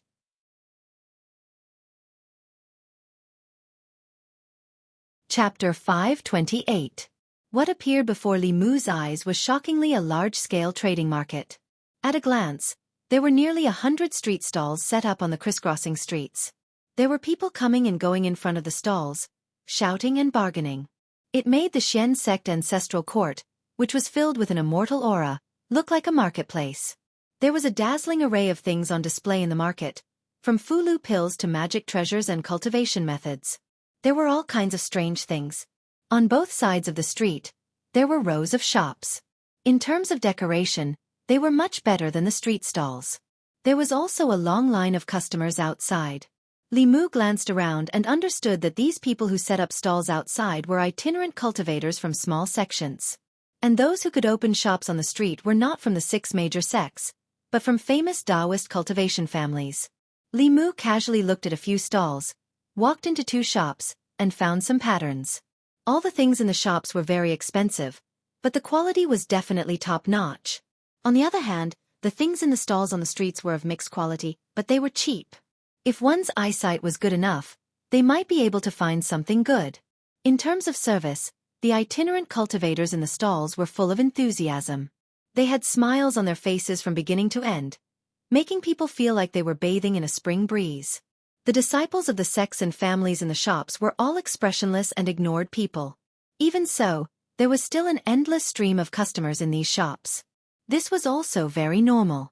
When cultivators bought cultivation items, the first thing they looked at was the quality. If the Fulu didn't work, the flying sword would break when it collided with people, and the elixir would explode and die. No matter how cheap it was, no one would buy it. The 6 major sects each studied their own path, and each of them was an old shop with nearly 1,000 years of history. Buying things from the 6 major sects might be expensive, but they would never buy the wrong thing. This was related to their lives, and almost no one would care about that little bit of spiritual jade. Only some cultivators who were really embarrassed with money would patronize the roadside stalls. Shopping was a woman's nature. Even female dragons and female foxes were no exception. Xiao Bai, Wan Wan, and Qing Xian had just arrived, and their eyes were already busy. Although they followed closely behind Li Mu, their eyes kept looking around. Li Mu came out this time to make Wan Wan happy. After casually visiting 2 shops, he said to them, "You 3 can shop by yourselves. Tell me if you see anything you like. You can buy anything you want today." Wan Wan and Xiao Bai, of course, Li Mu doted on them as much as he could. Qing Xian had performed well along the way. Wan Wan was able to walk out of her depressed state because of Qing Xian, so Li Mu counted her in. It was said that every dragon had countless treasures, and their wealth was comparable to that of a country. When she escaped from her home, she only had 2 pitchforks on her, which was really a disgrace to the dragon race. Li Mu was rarely generous and let her buy some goods. "Thank you, young master. Thank you, benefactor." Hearing this, Xiao Bai, Wan Wan's face showed excitement. She quickly stood on tiptoe and kissed Li Mu on both sides of his face. This scene made many of the surrounding male cultivators extremely envious. "Thank you, my lord." Qing Xian imitated them and puckered her lips. Li Mu pressed her head and said, "Forget about you. You smell like seafood." After receiving Li Mu's promise, the 3 girls completely let go of their natural instincts. They lingered in front of various stalls and shops. Other cultivators were either looking at magic treasures or Fulu pills, but they never lacked these. Their eyes were full of immortal clothes and accessories. Everyone loved beauty, especially women. But in the cultivation world, cultivators' pursuit of strength was always the first. They would not spend precious spiritual jades to buy things that were not suitable for them. In front of a small stall, the 3 girls stopped at the same time. The accessories and clothes here, whether it was the material or the style, could not be compared to the shops in the secular world. Although they were not useful, they were good-looking. Especially when compared to the simple stalls and shops in the surroundings, it was a beautiful scenery. A few female cultivators were also attracted by the goods on the stall. After asking about the price, they shook their heads and walked away. Although these clothes were called immortal clothes, other than the beautiful style, they had no other use. The defense was pitifully weak. Who would spend 100 spiritual jades to buy these flashy but useless things? The owner of the stall was a young man. He was short and ugly. At this moment, he was sitting on a stone bench with a frown. He had already set up a stall for half a day, but he could not sell a single piece of clothing or jewelry. He knew very well why the goods could not be sold. Although these things were beautiful, they were not practical for cultivators. Female cultivators among the loose cultivators liked them but could not afford them. Female cultivators in aristocratic families and sects did not lack spiritual jades. They would not condescend to buy clothes at a roadside stall. If they wanted to go, they would go to the shops of the big sections. Although the things there were not beautiful, they were practical. He could not compare. Unfortunately, when he went to those sects to ask for cooperation and wanted to put the immortal clothes in their shops to sell, even if he gave them 40% of the profits, he was mercilessly rejected. Seeing 3 more beautiful female cultivators in front of the stall, the depressed expression on the young man's face disappeared in a second. He put on a bright smile and said enthusiastically, "Dear customers, what would you like to see?" Seeing Wanwan's gaze looking at one of the immortal clothes, he immediately said, "This colorful cloud brocade dress is very suitable for you. This dress is woven from the silk of a transformed silkworm demon. You can touch it with your hand. This dress is smooth to the touch and feels light when worn. It is very comfortable. In addition, this immortal clothes also have the effect of avoiding dust. It is also a defensive magic artifact." Xiaobai's gaze swept past a piece of clothing, and he immediately said, "Miss, this purple silk dress with jade green patterns doesn't suit you. Look at this silver-patterned 100 butterflies flower dress at the side. I feel that this immortal robe suits your temperament better." Chang Xian's gaze only lingered on the pendant for a moment. The young man continued, "Miss, you have good eyesight. This 5-colored stone pendant is naturally formed. There is no trace of carving. It is the best of the best. As long as you pay 200 spirit jades, you can have it." This young man was obviously very good at promoting. With just a few words, Wanwan and the others were tempted to buy. Li Mu saw that and did not stop them. Although these bright and beautiful clothes did not have any practical use, Wanwan and the others' defensive magic artifacts were more advanced clothes-fitting inner armor. They bought these clothes for beauty. In the end, the 3 women each chose a piece of clothing and a piece of jewelry. Li Mu was about to pay when the vendor continued, "Miss, don't you want to look at something else? You just chose autumn clothes. There are spring, summer, and winter clothes here. Look at this lotus leaf feather gauze dress. It is very suitable for summer. And this cloud butterfly dress is the best choice for spring clothes. If you miss this opportunity, you will have to wait 5 years." Wanwan and Xiaobai thought about it and felt that what he said made sense. Thus, they each bought a few more pieces of clothing. The young man knew that he had met a big customer this time. The smile on his face became even brighter. He continued, "Miss, do you want to buy a few pieces for your friends? If there are more than 20 pieces, I can give you a 10% discount for each piece. If you buy 10,000 spiritual jades this time, I will give you a 20% discount next time." Wanwan turned to look at Li Mu and said, "Young master, why don't you buy a few pieces for Miss and Big Sister Qing?" Xiaobai also said, "Also, Big Sister Zhou, Big Sister Ali, and Auntie Mei. If they know that we came out to play and did not bring them gifts, they might not be happy." Ao Qingxin also looked at Li Mu expectantly. "Can I buy 10 more pieces for myself?" Although Li Mu did not lack spiritual jades, his spiritual jades did not grow on trees. They were given to him by the Empress and Huan Ji. It would be a waste to buy these useless things. His heart ached for the spiritual jades. However, he had already said what he wanted. If he went back on his words now, it would affect his great image in the hearts of Wanwan and Xiaobai. More importantly, if Lu Hanyan and the Empress knew that Li Mu had brought Xiaobai and the others out to play and did not bring them gifts, it would not just be a matter of them being unhappy. Li Mu could pretend that he did not care. He waved his hand and said, "Buy, buy, buy. Buy as much as you want." The 3 girls were very happy to choose. The peddler's eyes were shining. He held a pen in his hand and quickly calculated on a piece of paper.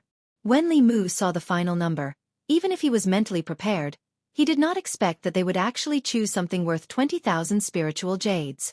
Wanwan also saw the final number. As if she had done something wrong, she tugged on Li Mu's sleeve and whispered, "Young master, why don't we not buy so many?" Before Li Mu could say anything, a voice came from behind him. "You are not even willing to buy such little things for the beauties. You are too stingy. Today, I, Qing Xuanzi, will buy everything that these 3 beauties want. Just treat it as making friends." A handsome young man walked out from behind. The man was hugging 2 girls on his left and right, and there were another 2 following behind him. These 4 girls could not be considered as exceptional beauties, but their appearances were still outstanding. However, when compared to Wan Wan, Xiao Bai, and Cheng Xian, they were somewhat dull. The sudden appearance of the young man and his identity caused a commotion in the surrounding crowd. It's Qing Xuanzi. I heard that he is not even 30 years old, but his cultivation is already at the 5th realm. Among the young disciples of Xuanzong, his strength can be ranked in the top 10. Rumor has it that he cultivates the yin and yang dual cultivation technique. He has more than a dozen cultivation partners around him. I'm afraid he has taken a fancy to these 3 girls. Sigh, why didn't Master Qing Xuanzi take a fancy to me? I am also willing to be his cultivation partner. The young man beside the 3 girls also has an extraordinary aura. He doesn't look like an ordinary person. So what? Even if he has a small background, can he compare to the core disciples of Xuanzong? One who was unaccountably solicitous was hiding evil intentions. This guy who called himself Qing Xuanzi belittled Li Mu and raised himself up as soon as they met. His gaze did not leave Xiao Bai and the other 2 girls for even a moment. Li Mu looked at him indifferently, quietly waiting for his performance. Qing Xuanzi smiled at Xiao Bai and Wan Wan and said, I'm Qing Xuanzi, a 4th-generation disciple of Xuanzong. I don't have any other intentions. I just want to get to know the 3 of you. Without waiting for Xiao Bai and the others to speak, he looked at the young stall owner and asked, how many spiritual jades do the 3 beauties want? I'll pay for them. No matter who paid, the spiritual jades would be in his hands. The young man was overjoyed and immediately said, the total is 20,800 spiritual jades. I'll round it down so 20,000 will do.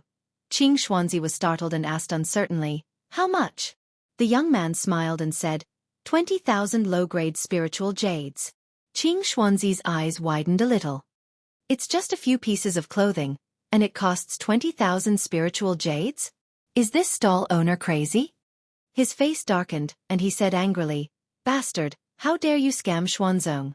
What do you have here that's worth 20,000 spiritual jades? Although he had 20,000 spiritual jades, he was not so generous as to give it to a stranger he had just met. The young man pointed innocently at the nearly 100 pieces of clothing and all the accessories on the stall and said, these 3 ladies have bought almost everything here. Qing Xuanzi's face turned red and white. He turned to look at Xiao Bai and Wan Wan with a smile and said, ladies, why are you buying so many clothes? As soon as he finished speaking, Li Mu reached out his hand, and a pile of spiritual jades appeared in the void. He looked at the young stall owner and said, there are 200 mid-grade spiritual jades here. Keep them well. Spiritual jades were divided into different grades. A mid-grade spiritual jade was worth 100 low-grade spiritual jades. As the currency in the cultivation world, people were used to pricing things in terms of the lowest grade spiritual jades. Li Mu flipped his hand again, and all the clothes and accessories on the stall disappeared. Flask Sky Treasure.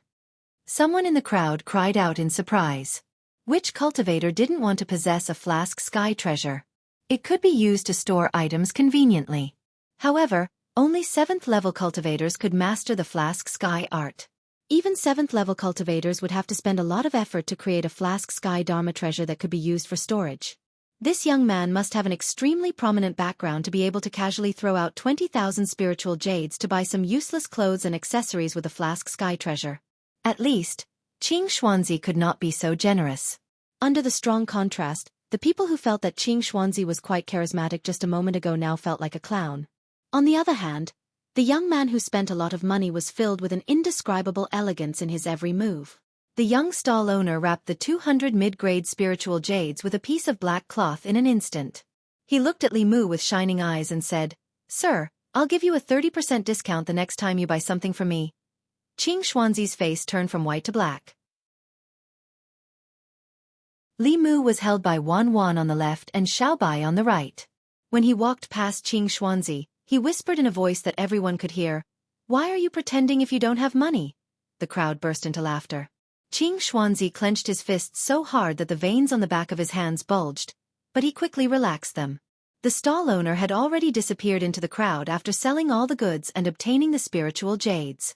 A Xuanzong disciple walked over from afar and looked at Qing Xuanzi in confusion. He asked, Senior brother Qing Xuanzi, what's wrong? Qing Xuanzi looked at the disappearing figures and gritted his teeth. Investigate this person's background.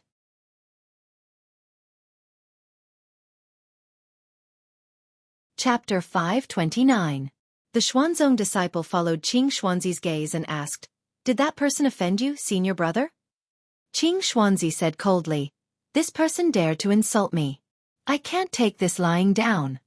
The Xuanzong disciple looked at Qing Xuanzi and shook his head. "Since this person insulted you, senior brother, just return the favor. Why do you need to investigate his background?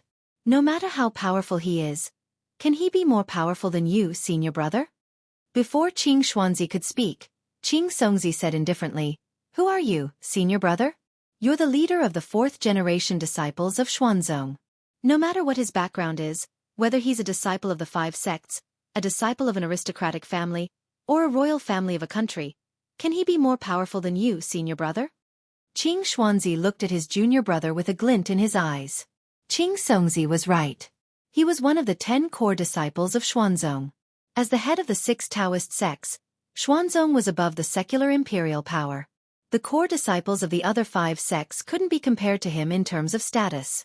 As for those aristocratic families and the secular imperial family, they couldn't be compared to Xuanzong. What did he have to be afraid of? As if he thought of something, he looked at Qing Songzi and said indifferently, "Junior brother, you seem to want me to have a conflict with this person." Qing Songzi shrugged and said helplessly, "What are you thinking, senior brother? I just think that you're too cautious and you're embarrassing Xuanzong. If you're worried that this person has a powerful background and you don't dare to provoke him, I'll help you find someone to investigate him. But it might take some time, so please be patient, senior brother." Qing Xuanzi waved his hand and said coldly, "No need to investigate. Why would I be afraid of a nobody?" Seeing Qing Xuanzi leave, Qing Songzi raised his hands and sneered in his heart, "Idiot who only thinks with his lower body. He's just relying on a good master. What right does he have to be one of the 10 core disciples? Let's see if you can afford to offend someone who can ride a dragon." As Li Mu led Wan and the others to continue strolling around the market, the number of gazes on him increased. Some discussions and speculations about his identity also began to increase. Some people said that he was a disciple of a cultivation clan, some said that he was a prince of some royal family, and some said that he was a core disciple of one of the 5 sections. Although his seniority in the Fulu school was high, he did not show his face often. As for the other sects, other than a few elders and heads, basically no one had seen him before. Li Mu wandered around for a while with the intention of finding a few treasures. Soon, he was disappointed to find that although there were many strange things here, most of them were useless. However, he saw some materials that could be used to write heavenly secret talismans. Li Mu walked in front of a small stall selling elixirs, casually picked a few stalks and asked, "How much are these?" The stall owner calculated and said, 500 spiritual jades. "You can take all of them." Li Mu picked up a white stick that was about half an arm's length. It looked like jade and stone, but it was not stone. He placed it in the pile of elixirs and said, "Many of these elixirs are not old enough. 500 spiritual jades is too expensive. I'm too lazy to bargain with you. Including this, I'll give you 500 spiritual jades." In fact, the stall owner did not know what the white object was. It was something he accidentally dug out from the ground 2 years ago. It was abnormally hard and did not have much spiritual qi. It had been left here for a long time and no one wanted it. After thinking about it, he waved his hand and said, "I'll give it to you." He saw clearly that this person had just thrown out 20,000 spiritual jades, so his price was indeed a little high. These elixirs were worth at most 400 spiritual jades. Seeing that the other party did not bargain, he did not lose anything by giving him something worthless. Li Mu picked up the white object and put it away first. It was actually a spiritual bone. On the surface, it did not have much spiritual qi, but after it was ground into powder, it was a material for writing high-level Fulu. Judging from the appearance, the owner of this bone was at least at the 6th Dongxian, if not the 7th realm transcendence. Li Mu was about to put away these elixirs when a voice suddenly came from the side. "I'll take these elixirs for 600 spiritual jades." Li Mu turned to look at Qing Xuanzi, who was expressionless. The stall owner naturally wanted to sell more spiritual jades, but he had already promised someone.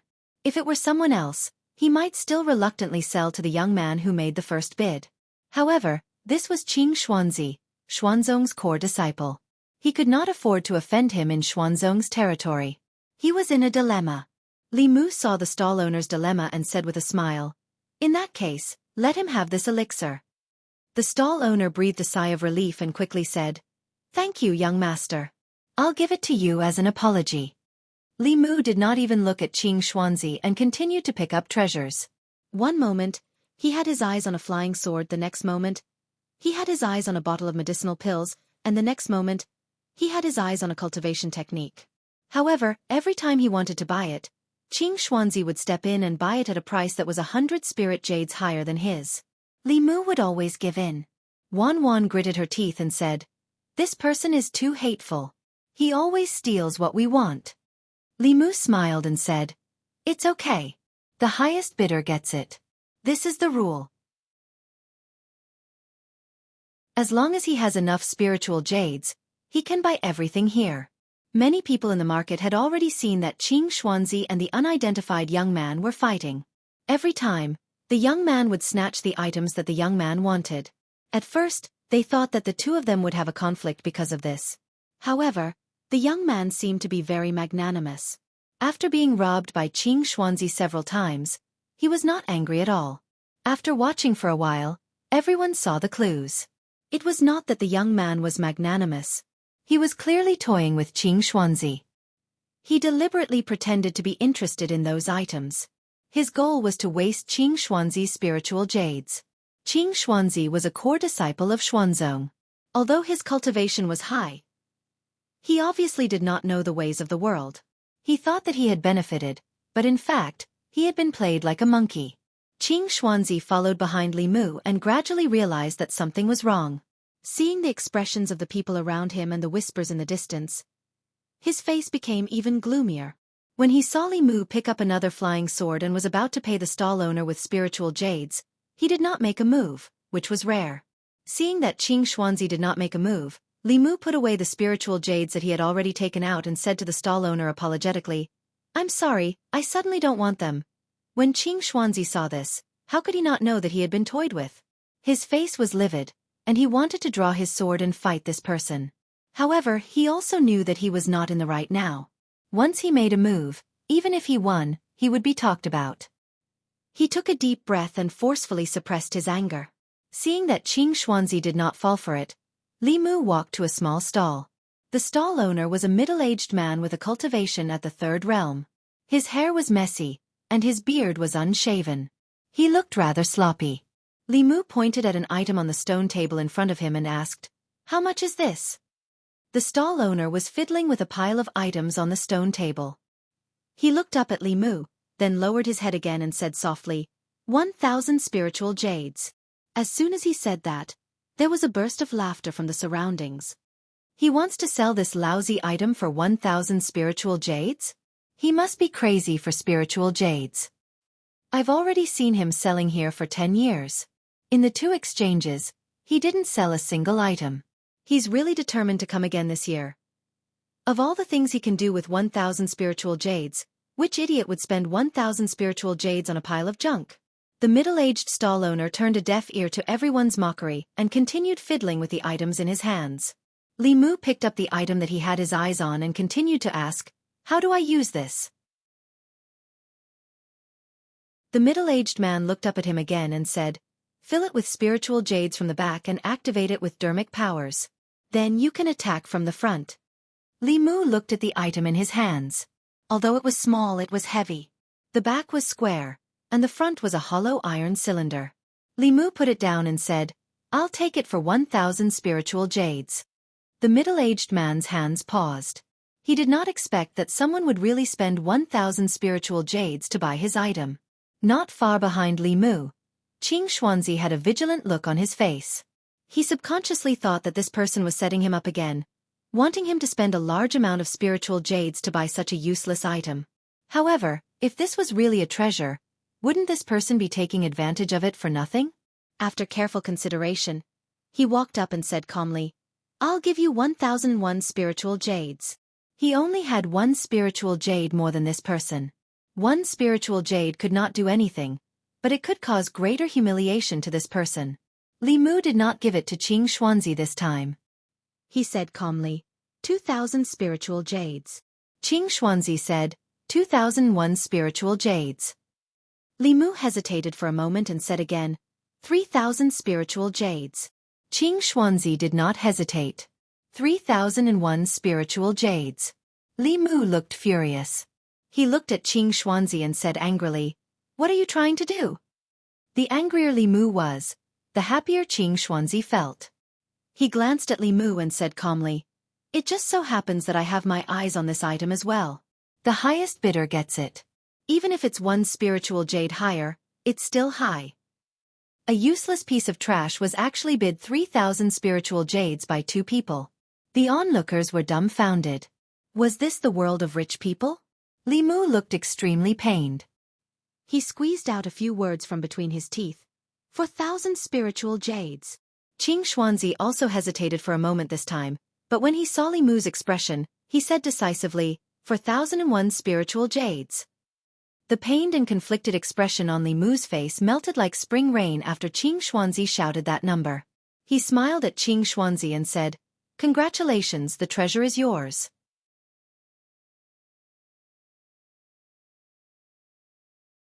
Chapter 530. In the market, when Qing Xuanzi bought the treasure with 4,000 spiritual jades, the crowd was stunned for a moment, and then there was a lot of laughter. It was not common to see a core disciple of Xuanzong being played like this so many times. Qing Xuanzi stood there in a daze, and his face turned from green to black. He was played again. This damn guy made him spend 4,000 spiritual jades to buy a piece of trash. Hearing the laughter around him, Qing Xuanzi's face sank. He took out 40 mid-grade spiritual jades and one low-grade spiritual jade and placed them on the stone table in front of the stall owner. Although he was distressed and angry, he had to pay the spiritual jades. Otherwise, he would lose Xuanzong's face.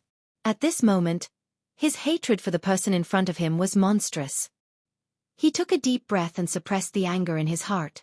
He looked at the stall owner and asked, "How do I use this?" The stall owner put away the spiritual jades and pointed at a groove behind the item. He said, "Inlay a spiritual jade here and activate it with spiritual power. It will launch an attack from here." Qing Xuanzi did as he was told and inlaid a low-grade spiritual jade into the groove behind the item. He aimed the metal cylinder at the front at the empty space in the distance and activated it with spiritual power. The spiritual jade disappeared instantly, but there was no attack from the metal cylinder. Instead, the item in his hand exploded. Although Qing Xuanzi put up a shield in time and was not injured, he still looked very embarrassed. The middle-aged stall owner looked at the mess on the ground and shook his head. Failed again. At this moment, Qing Xuanzi's face was as black as the bottom of a pot. He spent 4,000 spiritual jades to buy the item, and with just one explosion, not only did he lose the spiritual jades, but he also lost face in front of so many people. Most importantly, in order to maintain his composure, he could only suppress all his anger and stay here. Because if he left, he did not know what the people here would say about him behind his back. He pretended as if nothing happened and continued to walk around the nearby stalls, but he was a little further away from Li Mu. After many exchanges, he did not gain the upper hand, so he chose to temporarily retreat. Li Mu was still standing in front of the middle-aged man's stall. The middle-aged man looked at him and said, "What else do you want? I'll make it clear first, once the items here are sold, they are not refundable. Think carefully before you buy." Li Mu looked at the pile of things on the table and said, "I don't want these things." The middle-aged man looked up and asked, "Then what are you still doing here?" Li Mu looked at him and said, "I want you." The middle-aged man was stunned for a moment. He shrank back and asked, "What do you mean?" Li Mu picked up an item that was very similar to the one Qing Xuanzi had just bought and asked the middle-aged man, "This item wasn't originally this big, right?" The middle-aged man's dispirited eyes suddenly lit up. "You know these things too?" Li Mu shook his head and said, "I don't understand. I'm just slightly interested, but I'm looking forward to seeing what they look like after they grow up. I'm even more looking forward to seeing more types of them. They can run on the ground, fly in the sky, swim in the water." The middle-aged man shook his head and said, "That would require a lot of spiritual jades, a lot of manpower, and a lot of materials." Li Mu smiled and said, "I lack everything, but I don't lack people, spirit jades, or materials." The middle-aged man breathed quickly and said, "If you can provide me with these things, I'll give you my life." Li Mu shook his head and said, I don't want your life. If you need these things, come to the Department of Worship in the divine capital of Great Zhou and find me. My name is Li Mu. The middle-aged man was silent for a moment. He looked up and said, You can call me Immerse. Li Mu raised his eyebrows. The successor of the Daoist? The middle-aged man lowered his head and said with a complicated tone, I didn't expect that there would still be people who remember the Daoist. Not long after, Li Mu walked in the market. Wan held Li Mu's arm and asked in confusion, Young master, what did you mean by what you said to that person? Li Mu smiled and didn't explain too much. He only said, He is a very capable person. I invited him to work for the imperial court. After walking around the various streets and seeing that they were not as curious as before, Li Mu planned to take them to the Fulu school shop here. He had just taken 2 steps when his right wrist was suddenly gripped tightly. He looked to his right and found that Cheng Xian was holding his hand tightly. Her eyes were fixed on a stall. That stall sold all kinds of cultivation books. There were Fulu basics, alchemy basics, and array basics. Cheng Xian's gaze was fixed on one of the books. It was a thin book, but there were only a few crooked glyphs on the book. Li Mu didn't recognize a single word. He knew the Great Zhou language, the Shen language, and the Yao language, but he had never seen the one in front of him. Cheng Xian didn't say anything, but she had already conveyed her intentions to Li Mu. Li Mu walked toward the stall, but a figure beat him to it. Qing Xuanzi walked to the stall and picked up the thin book. He asked the stall owner, How much is this book? The stall owner bought this strange book from the secular world with a few taels of silver. He didn't recognize the words on it. Seeing that the other party was a disciple of Xuanzong, he wanted to curry favor with him. He smiled and said, If you want it, 100 spiritual jades will do. Qing Xuanzi didn't recognize the words either. He just felt that the book was strange and wanted to buy it to ask his master. He had just taken out the spiritual jades when a voice came from behind him. I'll pay 1,000 spiritual jades. Qing Xuanzi looked back and saw Li Mu. Anger appeared on his face. He gritted his teeth and said, I'll pay 2,000. Li Mu's expression didn't change. 3,000. Qing Xuanzi gritted his teeth. 4,000. Li Mu continued to raise the price. 5,000. Qing Xuanzi threw the book into Li Mu's arms and sneered. This is yours. Earlier, this person asked him to pay 4,000 spiritual jades for a piece of trash. Now, he asked this person to pay 5,000 spiritual jades for something that was worth 100 spiritual jades. He was very happy, and even half of his anger disappeared. However, when he saw Li Mu pay the spiritual jades directly, he felt that something was wrong. He wasn't as excited as before. The stall owner didn't care about that. He liked these 2 guests too much. He got 5,000 spiritual jades for free. This trip to Xuanzong was complete. He was worried that the other party would go back on his word, so he immediately packed up and left as fast as he could. The people around shook their heads. Although this mysterious young man was smart, he still fell for Qing Xuanzi's trick this time and lost 5,000 spiritual jades for nothing. They had never seen 5,000 spiritual jades in their lives. Li Mu walked to Cheng Xian and asked her with uncertainty, Are you sure this book is worth 5,000 spiritual jades? Can you understand it? Cheng Xian whispered, Of course, this is the secret text of the dragon race. Li Mu was stunned for a moment, then asked, What's written on it? Cheng Xian didn't translate for him. Instead, she bit the tip of her finger and dripped a drop of blood on it. After her blood dripped on the page, it disappeared. At the same time, the thin book in Li Mu's hand suddenly emitted a strange aura. Li Mu was too familiar with this aura. This was the aura of the heavenly book. Almost instantly, he put the book into the pot. However, the moment the aura spread out, many people around still felt it. What's that? That aura is too mysterious. Treasure, it's actually a treasure. The cultivators in the market were shocked. They thought that the young man was tricked by Qing Xuanzi. No one would have thought that it was actually a treasure. The aura just now was so mysterious. This book must be a great treasure, and its value far exceeded 5,000 spiritual jades. Qing Xuanzi was completely dumbfounded. He was completely stunned on the spot. At this moment, he could no longer suppress the anger in his heart and vented it all out. With a thought, A flying sword floated above his head. The flying sword shone brightly and attacked Li Mu. Qing Xuanzi followed closely behind and roared, "Thief, give me back my treasure!" Facing Qing Xuanzi's aggressive flying sword, Li Mu didn't do anything, but Qing Xian beside him couldn't stand still. She took a step forward, and a giant dragon shadow rushed out of her body. The shadow let out a dragon's roar and collided with the flying sword. The flying sword was sent flying back, and the sword light immediately dimmed. Qing Xuanzi spat out a mouthful of blood. His eyes were wide open as he looked at Cheng Xen and said in horror, "Dragon race!" The market was instantly in an uproar. Dragon race! That girl is actually a dragon. Oh my god, I actually saw a true dragon in my lifetime. I know, she's the giant dragon we saw at sea.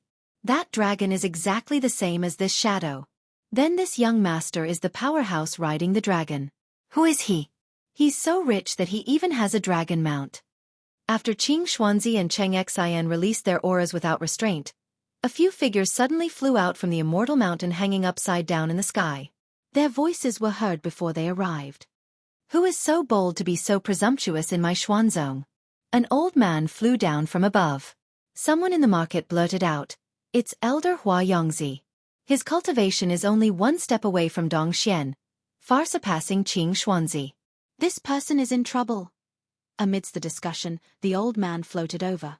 However, when he flew to the market and saw Li Mu, his originally tense face immediately became respectful.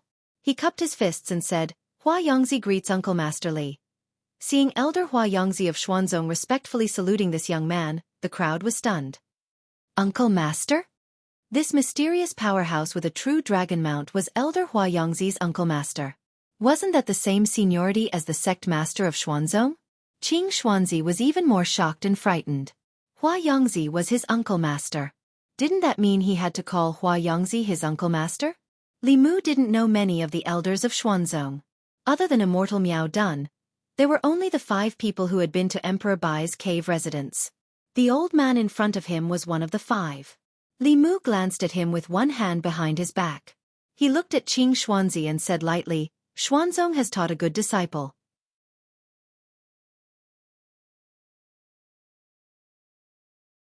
Chapter 531. Hua Yongzi knew very well that although Li Mu was young, he was a second-generation disciple of Fu Lu School and was above them in terms of seniority. However, Qing Xuanzi was also a core disciple that Xuanzong focused on.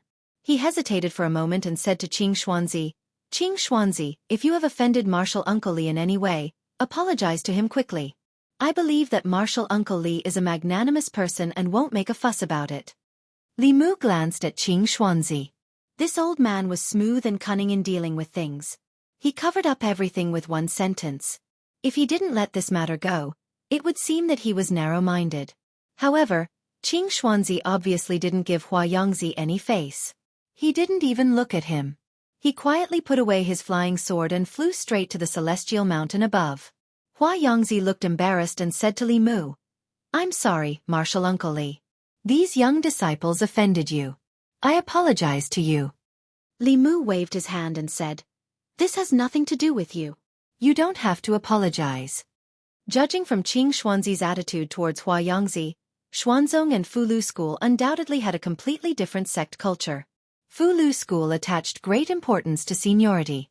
Therefore, even if Xian Jizi and Yuzenzi's cultivation had reached the transcendent realm, they still had to respectfully call Fu Daozi martial uncle when they saw him. Similarly, no matter how talented and strong the fourth-generation disciples were, they wouldn't be too presumptuous in front of the seniors of the sect whose cultivation was lower than theirs. Xuanzong obviously valued strength more. Although Qing Xuanzi's cultivation wasn't as good as Hua Yongzi's, he was also in the fifth realm. Moreover, he was extremely young and had unlimited potential in the future. When facing the seniors of the sect, he also had arrogance in his bones. It couldn't be said which sect culture was better. Fu Lu School respected the teachers more. However, Xuanzong respected strength and the disciples had a stronger motivation to cultivate. Perhaps this was one of the reasons why Xuanzong had so many powerhouses.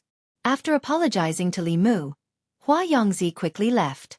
In the marketplace, many gazes were focused on Li Mu, and the sounds of discussion were endless. Even Elder Hua Yongzi calls him martial uncle.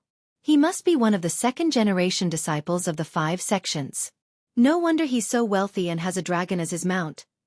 Qing Xuanzi really can't compare to such a status. At first, I thought that Qing Xuanzi was a refined disciple of a large sect. Now, it seems that this person is narrow-minded and irritable. What kind of treasure did that senior obtain just now? The discussions reached Li Mu's ears. Obviously, he couldn't stay there any longer. Li Mu prepared to go to the Fulu school shop, but before he went, he stopped in front of a small stall. This stall was where Qing Xuanzi had snatched the spirit herbs and Li Mu had obtained the spirit bone. He reached out and threw a jade bottle to the stall owner, saying, "Refine it well. It's enough for you to break through to the transcendent realm." The stall owner was stunned for a moment. He opened the bottle and immediately smelled a refreshing pill fragrance. With just a whiff, his stagnant cultivation seemed to have loosened. He immediately put away the jade bottle and excitedly bowed to Li Mu. "Thank you, senior." Li Mu waved his hand and left with Wan Wan, Xiao Bai, and the other 2. The stall owner held the jade bottle tightly in his hand, his eyes full of gratitude. It was easy to find the Fulu school's shop here. The shops of the other small sects and clans only had 1 floor at most, but the 5 sects each occupied a large 3-story building. As for the Xuanzong school, their shop was at the center of the place. It was the most prosperous location and it was 5 stories high. In front of the Fulu pavilion, cultivators lined up in an orderly manner. Fulu school's products had always been in short supply in the cultivation world. Li Mu walked in with the 3 girls. A cultivator frowned and said, "Why are they cutting the line?" A Fulu school disciple looked up and immediately came forward, saying respectfully, "Greetings, Uncle Master." Inside the shop, several Fulu school disciples also quickly came forward and greeted respectfully. "Greetings, Uncle Master." "Greetings, Uncle Master." Seeing this, the people lining up outside the shop immediately stopped talking. However, they couldn't help but be curious. This young man actually had such a high seniority in the Fulu school. Li Mu waved his hand to the disciples and said, "Go about your business. I'm just here to take a look." An elder led Li Mu and the others to the 3rd floor. After offering them some fragrant tea, he respectfully retreated. Li Mu let Wan Wan and Xiao Bai rest here. He grabbed Qing Xian's hand, and with a thought, the 2 of them appeared in the Demon Emperor's cave. A thin book with strange runes written on it floated in front of him. There was a page in the book. It was different from the other pages. It exuded a strange aura. It was of the same origin as all the pages of the heavenly tomes that Li Mu had seen before. He reached out his hand, and the page automatically flew out and floated in his palm. Qing Xian picked up the book and flipped through it. She said in shock, "This really is the Dragon King's relic." The Dragon Clan's language was widely acknowledged to be difficult to learn. They often used a single character to contain a huge amount of information. Sometimes, they used many characters to express a simple meaning. Li Mu didn't understand the Dragon Clan's language. He asked Qing Xian, "Who is the Dragon King?" Qing Xian said, 8,000 years ago, he was a supreme master of the Dragon Clan. He once united the Dragon Clan of the 4 seas. He was the recognized king of the Dragon Clan. 8,000 years ago, a master of the Dragon Clan. Without a doubt, the Dragon King that Qing Xian mentioned was one of the supreme masters that stood at the peak of the continent. Li Mu became curious about the relic he left behind.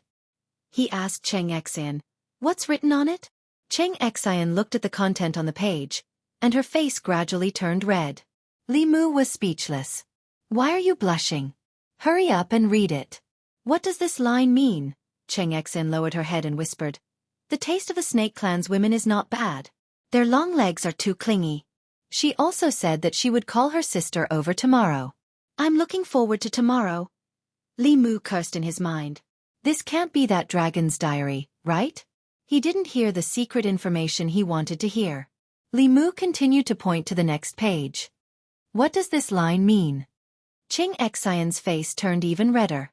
The Fox clan is really amazing in bed. It's a pity that her brother is a 9-tailed celestial fox. It's not worth it to fight with him. I won't look for her in the future. The book said that dragons were lustful by nature. Sure enough, This old perverted dragon actually wrote a book about love. But whether he should say it or not, the snake clan's legs were really clingy, and the fox clan was really amazing in bed. Li Mu coughed lightly and pulled his thoughts back to reality. What's next? Cheng Exine continued to read with a red face. I tricked a Xian ghost these past few days. She said that her physical body had already developed intelligence. I don't know if the two of them together. Stop, stop, stop. You don't have to read anymore. No matter how thick-skinned Li Mu was, he couldn't force a pure little female dragon to read such indecent things to him. That was too sinful. He looked at Cheng Exine and directly asked, apart from these things, is there anything else that's useful? Cheng Exine continued to flip through the pages. Only when she flipped to the last page did she say, Lord Dragon King said that he discovered a great secret hidden in the Dragon Clan's heavenly book. Li Mu continued to ask, and then? Cheng Exine shook her head. And then there's nothing else. This broken chapter dragon made Li Mu's heart itch. However, he didn't say anything. Li Mu could see for himself. The page in his hand should be the Dragon Clan's heavenly book. However, for some reason, the Dragon King didn't pass it down. Instead, he hid it in this dating diary. Li Mu scanned this heavenly book with his spiritual sense. However, this time, he didn't enter that strange world like he usually did. A strong rebound force came from the page. Li Mu grunted and took a few steps back. He swallowed a mouthful of blood that came back up. He was slightly injured just by trying to comprehend this page. This page of the heavenly book was obviously sealed by someone. As one of the most ancient races, the Dragon Clan had many strange and unpredictable supernatural powers. Li Mu thought for a while and handed the page to Cheng Exine. Try to touch this page with your spiritual sense. Cheng Exine closed her eyes and opened them quickly. She shook her head and said, My spiritual sense can't enter. It was the same heavenly book. Li Mu was hit by a rebound force when he tried to comprehend it. Although Cheng Exine didn't comprehend anything, she wasn't injured either. Perhaps it had something to do with her identity as a dragon. However, why couldn't she comprehend this page even with her identity as a dragon? Why did the Dragon Clan from 8,000 years ago cut off the Dragon Clan's inheritance? Li Mu couldn't speculate about this point. He could only put away this heavenly book first. No matter what, he had made a big profit this time. The heavenly book was a priceless treasure. Not to mention 5,000 spiritual jades. Even 5 million spiritual jades or 50 million spiritual jades couldn't buy it. It was just that Cheng Exine acted too hastily just now. She might have attracted the attention of some people with ulterior motives. Li Mu looked at her and reminded her, next time you encounter such things, you must keep a low profile and make a fortune secretly. The fewer people who notice, the better. Cheng Exine nodded and said, I know. Li Mu took the book from her hand and said casually, All right, teach me the dragon language when you have time. Cheng Exine looked at the book in his hand and gave him a meaningful look. Li Mu immediately explained, Don't think too much. I'm not interested in the romantic history of your Dragon King. I just want to learn something new. We humans have an old saying, there's no end to learning. Once I learn the dragon language, I'll be able to discover this kind of treasure the next time I encounter it.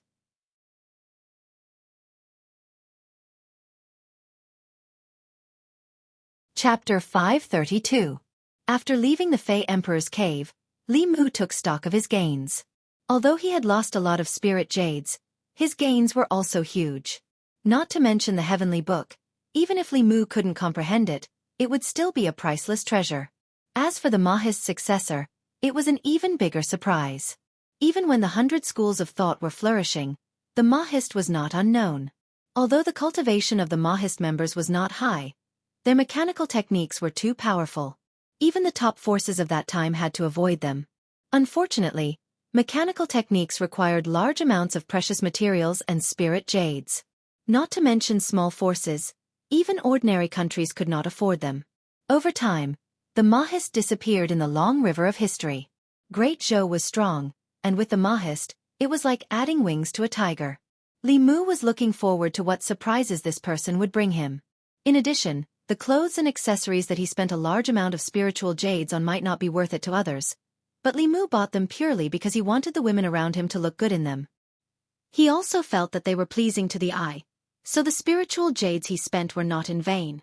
Of course, although it was not in vain, he still felt heartache. The spirit jades he had, other than his own meager salary, the Empress's reward, and the Phantom Princess's forced gift to him, were all used up. He couldn't just ask them for more. Li Mu also had a man's dignity. If they took the initiative to give it to him, then so be it. If they didn't give it to him, then Li Mu wouldn't take the initiative to ask for it. As a man, earning his own money gave him a sense of security. Leaving the three girls to rest on the third floor, Li Mu walked down the stairs alone. Fu Lu Pavilion had a total of 3 floors. The third floor was not open to the public. The first floor was for goods, and the second floor was used to entertain important customers. Although there were many Fu Lu on the first floor, it couldn't satisfy everyone's needs. Some customers would ask for custom-made Fu Lu for special purposes. Of course, the price would be more expensive. When Li Mu walked to the second floor, a Fu Lu school elder was receiving a middle-aged man in luxurious clothes. The middle-aged man was wearing a long robe that concealed his aura. The robe was filled with spiritual qi, and it was obvious that it was not an ordinary item. Judging from the style, it should be a product of the North sect. In the world of cultivators, those who were able to afford the ritual implements of the Northern clan were generally people with a certain amount of wealth. The middle-aged man gazed at the elder of the Talisman Amulet sect and said, "To tell you the truth, fellow Daoist Qing Jingzi, I came here this time for the sake of requesting a creation talisman for my son."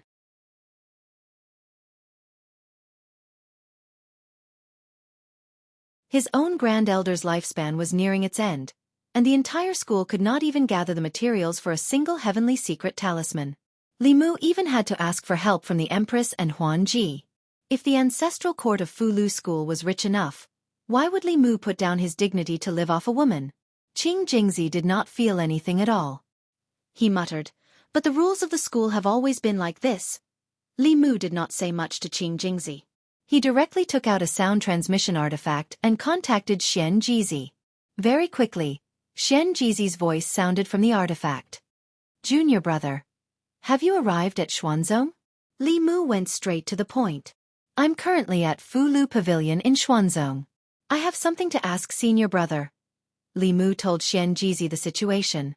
On the other side of the artifact, Xian Jizi said helplessly, "Junior brother, you've misunderstood. It's not that we're deliberately making things difficult for customers. It's just that writing a heavenly secret Fu Lu is often 1 in 10. We can't guarantee success. Of course, if junior brother personally does it, it's fine even if you only take one set of materials from them." Li Mu thought for a moment and asked, "If I draw it, who will the spiritual jades go to?" Xian Jizi said, "According to the rules, 20% will be handed over to the sect. As for the rest, junior brother, you can handle it yourself." Li Mu decisively put away the sound transmission artifact and said to Qing Jingzi, "From now on, if anyone wants to draw a high-level Fu Lu, tell them to come directly to me." After saying that, he looked at the middle-aged man on the second floor and asked, "Who's that person?" "He's so generous," Qing Jingzi said. "He comes from a cultivation family in Jing country. His family has a spiritual jade mine." No wonder he was so generous. So his family had a mine. Li Mu looked at the middle-aged man as if he was looking at a pile of spiritual jades. He walked to the middle-aged man's side. Qing Jingzi took the initiative to introduce him. "Fellow Daoist Shen, allow me to introduce you. This is Martial Uncle Ling Jizi." The middle-aged man immediately stood up and cupped his hands. "Greetings, Senior Ling Jizi." Although the person in front of him looked young, in the cultivation world, one could never estimate one's age based on appearance.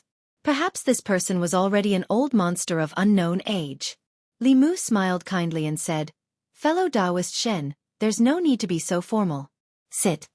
After the middle-aged man sat down, Li Mu asked directly, "Fellow Daoist, do you want a creation talisman?" The middle-aged man said, "Yes. I'll leave this matter to your school." Li Mu waved his hand and said, "There's no rush. Let's talk about the price first." The middle-aged man was stunned for a moment and muttered, "Didn't we already talk about the price?" He complained in his heart. The price he agreed to just now was already the limit he could accept. If the Fu Lu school increased the price, he would have to seriously consider whether to buy it or not. Li Mu smiled and said, It's like this. Although the success rate of creating a creation talisman is not high, the grand elders of my school have returned to the sect recently. If they personally do it, they won't need 10 sets of materials. 5 sets will be enough. In addition, the Fulu school has been entrusted by you to create the talisman. If the talisman fails, it will be the responsibility of the Fulu school. The 100,000 spiritual jades will be returned to you. The middle-aged man sat in his chair, wondering if he had heard wrong. Why did the Fulu school's price get lower and lower? Not only were the materials reduced by half, but if the talisman failed, the 100,000 spiritual jades would be returned. How could there be such a good deal? Limu looked at him and explained, "Our Fulu school is a famous sect. We won't take advantage of you. Since the success rate of creating talismans has increased, we naturally won't charge you so much talisman liquid and spiritual jades." The middle-aged man came back to his senses and immediately said, Okay. We'll do as senior says." Limu thought for a moment and said, "I don't know if this fellow Daoist has any friends who need a creation talisman. After successfully creating the first Fulu, the success rate of creating the second one will increase. Therefore, we can buy the second Fulu at half price. In other words, for 150,000 spiritual jades, you can buy 2 creation talismans." Although the middle-aged man didn't need it himself, if someone could buy another one, he would save 25,000 spiritual jades. Thinking of this, he no longer hesitated and took out his sound transmission immortal tool. He immediately said, "Old Ma, where are you? I have a good thing here. Quickly come to the Fulu Pavilion." In the Fulu Pavilion, 2 aristocratic family heads who had traveled thousands of miles from Jing country to Xuanzong happily gathered 10 portions of spirit liquid and 150,000 spiritual jades. They planned to buy a creation talisman each and give it to their family's younger generation to protect themselves. The Fulu school was indeed a Fulu school. They had visited all the shops here, and only the Fulu school could accept the business of the heaven-grade Fulu. Limu personally sent the 2 big clients out and said with a smile, "Fellow Daoists, take care. In the future, let's work together more often. Our sect accepts all kinds of Fulu, and will give you preferential treatment. The price is negotiable." At the staircase on the 2nd floor, Qing Jingzi revealed a smile and muttered, 150,000 spiritual jades. If we give Xuanzong 45,000 spiritual jades, we'll make a net profit of 105,000. Limu sensed that something was wrong and asked with a frown, "Why do we have to give Xuanzong 45,000 spiritual jades?" Qing Jingzi said, "Martial uncle, don't you know? All the transactions that our 5 sects conduct here have to be given 30% to Xuanzong. This is also because the 6 sects are from the same sect, so Xuanzong gives us preferential treatment. The other small sects, aristocratic family shops, and stalls outside have to give Xuanzong 40% or even 50%. Limu was stunned for a moment before he strode out of the shop and said to the 2 figures who were about to disappear, "Fellow Daoists, please wait."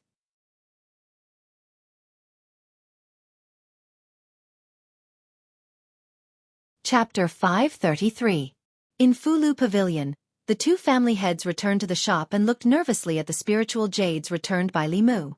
They asked, "Senior, this is. If you think the price is too low, we can discuss it again." Limu returned the spiritual jades to them and said, "This is a new rule of our Fulu school. 4 valuable Fulu items of the heaven realm and above. After the writing is done, you must hand over the spiritual jades and talismans. This way, in a month, you can come to Great Zhou's Shindu to pick up the talismans." Hearing this, the 2 felt relieved and accepted the spiritual jades. They smiled and said, "That's good. We originally planned to go to Great Zhou's Shindu to take a look, so it's on the way."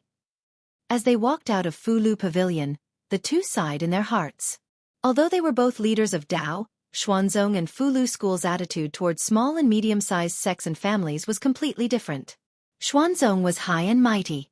Their shop was opened here, and every time they sold a product, they had to give 40% of the income to Xuanzong. Compared to Xuanzong, Fulu school treated them especially well, living up to its name as the leader of Dao.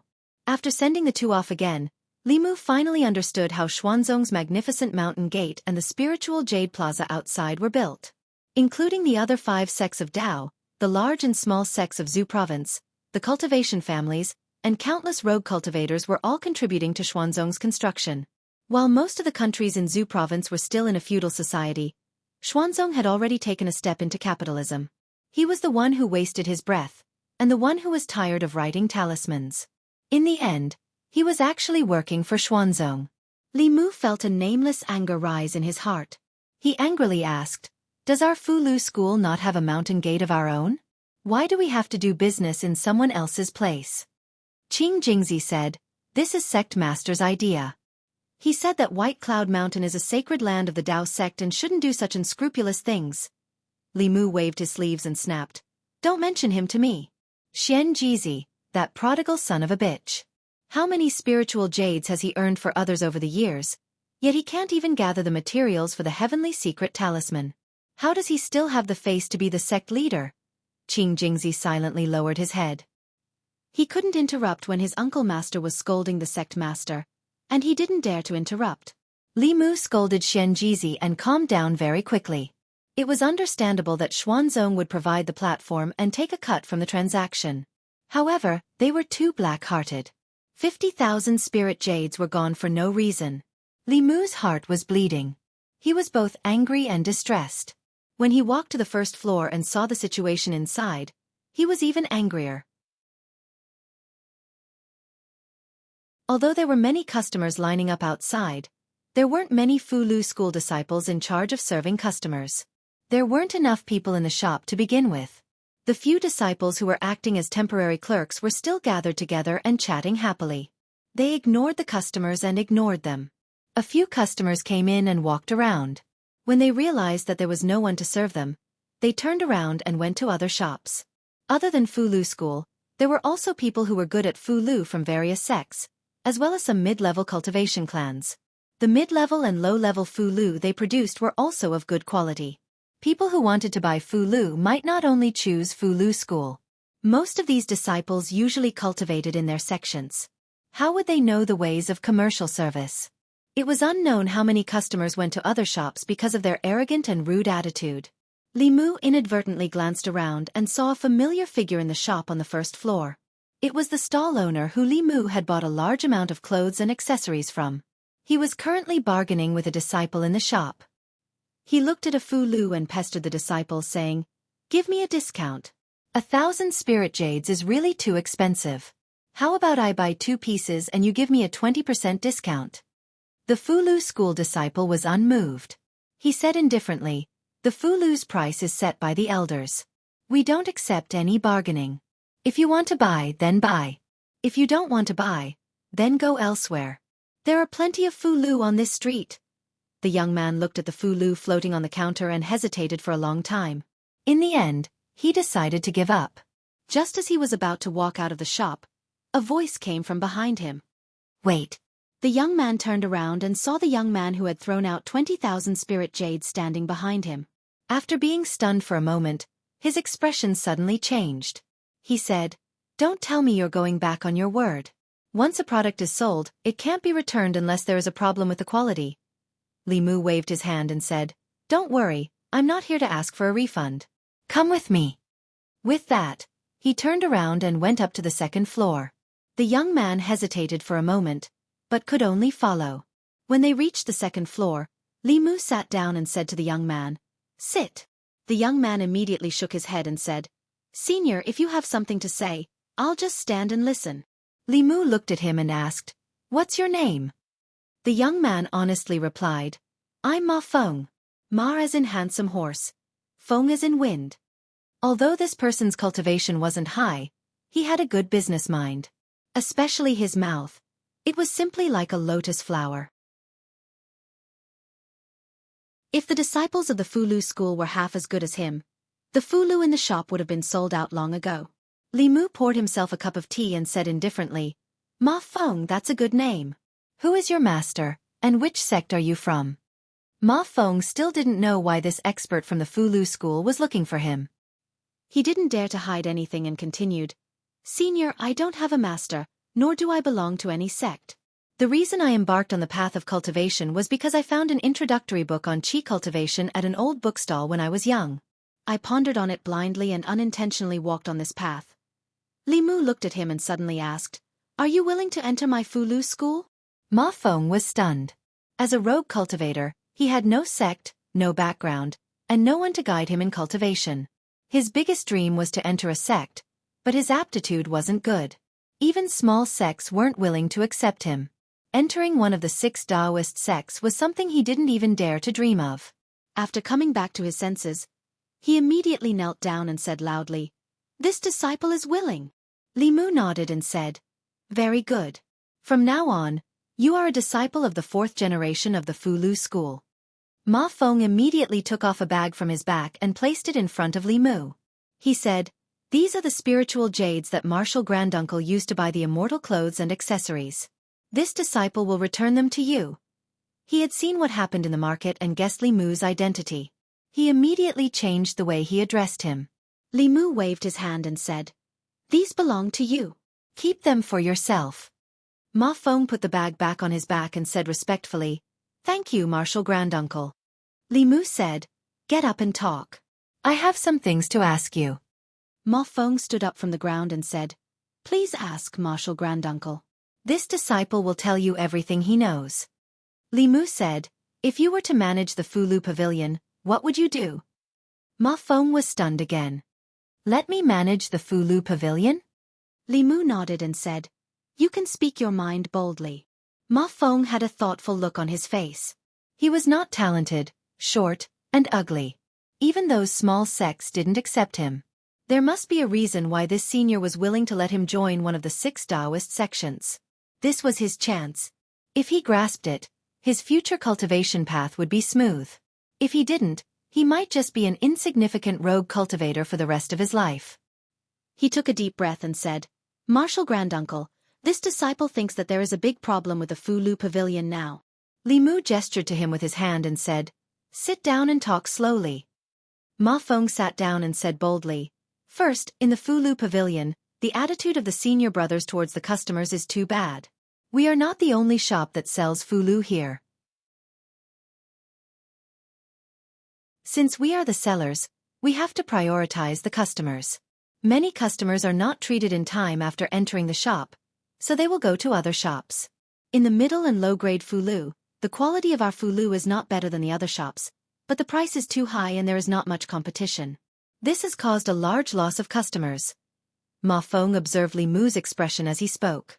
Seeing that he was not angry because of these words, he continued to speak boldly. "Second, the selling method in the shop is too rigid. 1 Fulu is 100 spirit jades. 2 Fulu is 200 spirit jades. 10 Fulu is 1,000 spirit jades. There is no discount at all, so it is difficult to stimulate the customer's desire to buy. We should set up a variety of selling methods. For example, in the shop, if you spend 500 spirit jades, 50 spirit jades, 1,000 spirit jades, 150 spirit jades. If you buy 2 earth-grade Fulu, you will get 1 earth-grade Fulu for free." Li Mu nodded and said, "Well said, continue." Although he understood these things, with his identity, it was not suitable for him to get involved in these trivial matters. He needed a capable assistant, and the young man in front of him was obviously the best candidate. His appearance was not impressive, but he was extremely business-minded. After receiving Li Mu's affirmation, Ma Feng became bolder and said, "The exchange in Xuanzong is only held once every 5 years, and it takes a large amount of our spirit jades. Why don't we set up shops in the sect, or even in the various prefectures of the Great Zhou, or in the various countries of the Zhu province? With the reputation of our Fulu school, business will definitely be 10 or 100 times better than it is now.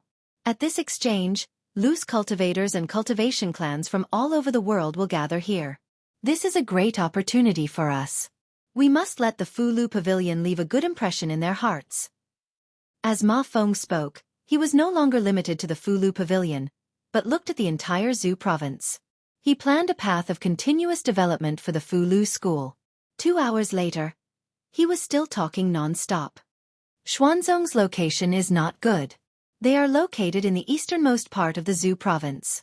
Many cultivators have to travel thousands of li to get here, and the divine capital of the Great Zhou is in the center of the Zhu province. If we can build a market like this in the divine capital of the Great Zhou and invite the various sects and cultivation clans to move in, we will only take 10% of the spirit jades. This will definitely attract everyone. Unfortunately, this will offend Xuanzong, and the Great Zhou court may not agree. Although Li Mu also wanted to do this, and this would bring in a large amount of tax for the court. There was no doubt that this would cause Xuanzong to have no business at all. Offending the #1 sect of Taoism, the strongest power in the Zhu province, was clearly not a good choice at the moment. We'll talk about this later. Li Mu stood up and gently patted Ma Feng's shoulder. From now on, I'll leave the Fulu Pavilion to you.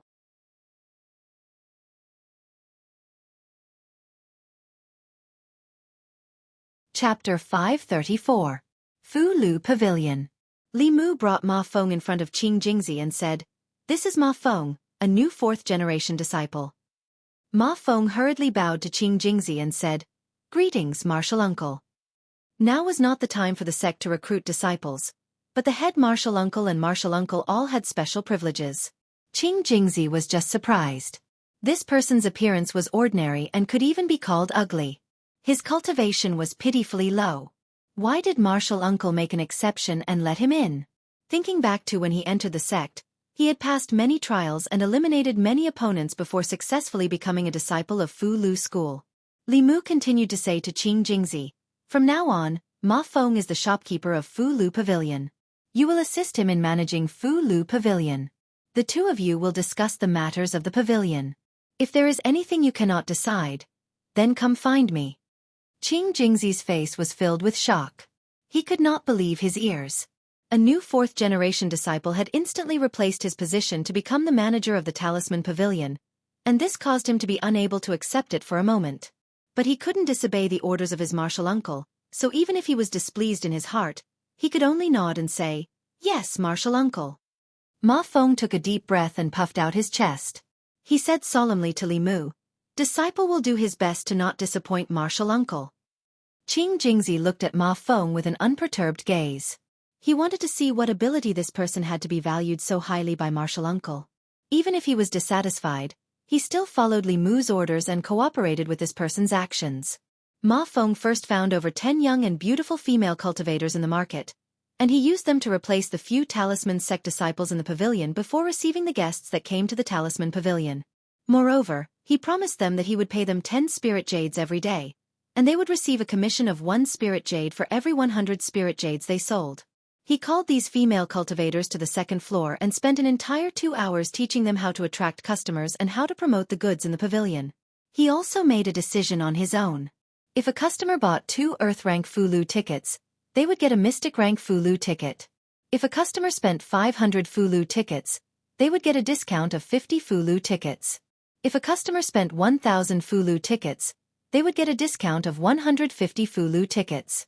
Qing Jingzi wanted to stop Ma Feng several times, but seeing that Li Mu did not say anything, he forcefully suppressed this thought.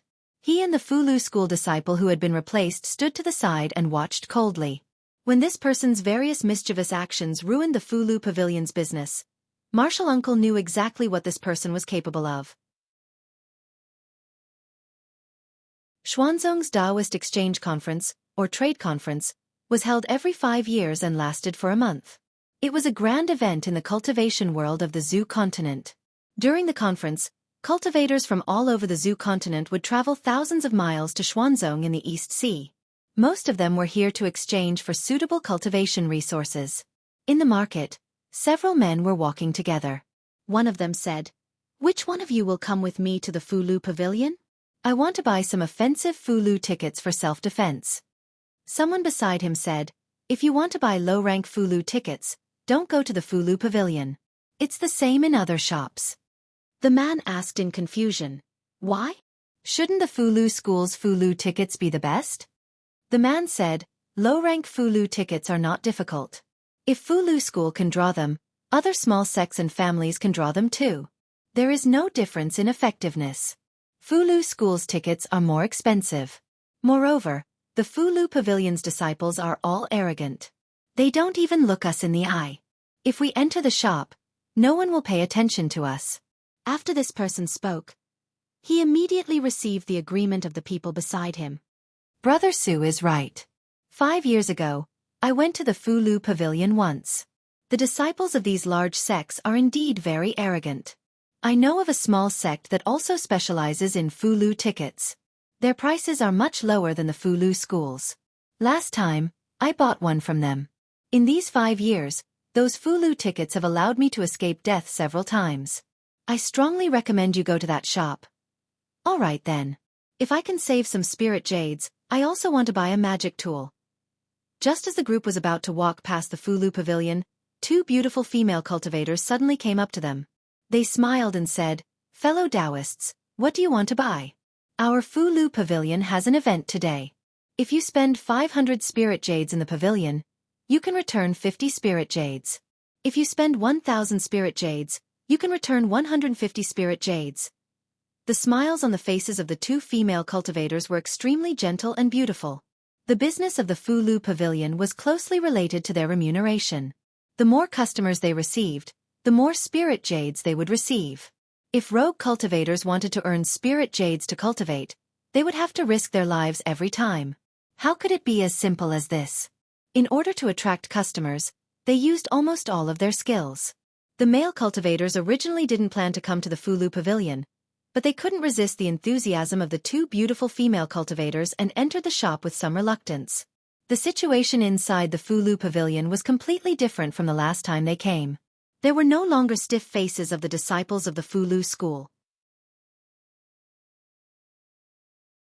Instead, there were beautiful female cultivators with sweet smiles. The 2 female cultivators first brought them to a resting area with tables and chairs. They poured tea for them and then asked with a smile, "Fellow Daoists, what kind of Fulu do you need? Do you need me to introduce it to you?" Sitting on comfortable soft stools and tasting fragrant tea, the male cultivators felt embarrassed even if they wanted to leave. One of the male cultivators' throat moved and he said, "I need some profound rank offensive Fulu." One of the female cultivators smiled and said, "Profound rank offensive Fulu. I recommend the Guiding Lightning Talisman, Fire Snake Talisman, and Icicle Talisman. The Guiding Lightning Talisman has a sale today. Buy one and get one free. The Fire Snake Talisman and Icicle Talisman can participate in the full discount." The man's companion tugged at his sleeve and said, "Buy one Lightning Talisman and get one free. This is much more cost-effective than other shops. I've used this talisman to kill several enemies." "You'd better buy more," the male cultivator immediately said. "Then I want 5 Guiding Lightning Talismans." The female cultivator smiled and said, "Do you also need other Fulu? For example, the Divine Travel Talisman or something like that?" The male cultivator shook his head and said, "No need. I don't travel often. I don't need the Divine Travel Talisman." The beautiful female cultivator said, "The Divine Travel Talisman is not only useful for traveling. When you encounter a strong enemy, this talisman can also save your life. Especially the high-rank Divine Travel Talisman. It can make enemies 2 realms higher than you unable to catch up." The male cultivator thought carefully and seemed to be convinced. He nodded and said, "Then give me 2 of the profound rank Divine Travel Talisman." They sat there and tasted tea. Soon, the female cultivator brought them the Fulu they needed. The male cultivator paid the spiritual jades and put away the Fulu. He said to the people around him, "Do you guys want to buy any Fulu?" One of the male cultivators shook his head and said, "I want to buy a magic treasure. We'll go to the North Sex Tool Refining Pavilion later." The female cultivator's expression changed when she heard this. She said unhurriedly, "Fellow Daoist, our Fulu pavilion also sells magic treasures. Do you want to take a look?" Although the Fulu school specialized in Fulu, there were also elders in the school who knew how to refine tools and elixirs. In the entire Fulu pavilion, Fulu accounted for 70% of the goods, while elixirs and magic treasures accounted for 30%. The male cultivator said politely, "No need." The female cultivator did not give up. She smiled at him and said, "To be honest, if you want to buy Earth rank and Heaven rank magic treasures, I certainly recommend you to go to the North Sect. After all, the North Sect is a great tool refining sect. The quality of their high-rank magic treasures is unmatched by any other sect. However, if you want to buy low-rank magic treasures, our Fulu pavilion is not inferior to the North Sect. Moreover, the price is half. If you buy 1 magic treasure in the North Sect, you can buy 2 here." The male cultivator thought carefully and his expression changed. He did not go to buy Earth rank and Heaven rank magic treasures. He could not afford those magic treasures even if he sold himself. Just as they thought, in terms of low-rank Fulu, Some small sects' Fulu quality was not inferior to the Fulu school. As for low-rank magic treasures, the Fulu school would not be inferior to the North sect. If it was not for the fact that magic treasures had to be produced by the North sect, then it was not bad to use the Fulu schools. Moreover, the price was much lower than the North sects, which made him very tempted. Originally, he could only buy one offensive Dharma artifact. Now, he could buy another defensive Dharma artifact. This was an irresistible temptation. He quickly made a decision in his heart. He immediately stood up and said, "Please take me to see the Dharma artifact," at the staircase on the second floor. Qing Jingzi and the other Fulu school disciples looked at the bustling scene on the first floor. Their faces were filled with shame. In just 2 hours, the shop's turnover had exceeded theirs in a day. Qing Jingzi finally understood why his uncle master wanted to use this person to replace him. He was sincerely convinced and bowed to Li Mu. "Uncle master has a good eye for people. I admire you from the bottom of my heart." Li Mu waved his hand and said, "You guys go down too. See if there's anything you need help with. Don't just stand here." Including Qing Jingzi, all the disciples went down the stairs. In just a few hours, the shop situation changed completely. Li Mu knew that professional matters should be left to professionals. Although Qing Jingzi and the other Fulu school disciples were talented and had high cultivation, they were not suitable to sell goods. In terms of business in the cultivation world, the Talisman Charm sect was blessed by the heavens. As one of the 6 sects of Dao, it was a famous brand that had existed for thousands of years. Just its signboard alone was able to attract many customers. If it were to carry out some appropriate marketing methods and bring in some service and sales talents, then the Talisman Pavilion would simply become a large-scale spirit jade machine. Many businesses in the cultivation world were profitable. Not only Fulu School, but also Danding Sect, the North and South sects, large and small sects and aristocratic families. The cost of 10 pieces of spirit jade would be sold at least 100 pieces of spirit jade. With a little promotion buy one get one discount, it would immediately become the conscience of the industry. But the spirit jade would be split with Xuanzong. The better the shop's business, the more Li Mu's heart would ache. But there was no other way. Although Li Mu also wanted to move the shop back to the sect and not give Xuanzong a chance to exploit it, before that, he had to make Fulu Pavilion famous. Xuanzong had his eyes on Fulu School's spirit jade, while Li Mu had his eyes on their influence. In the current cultivation world, only Xuanzong could gather so many cultivators in one place.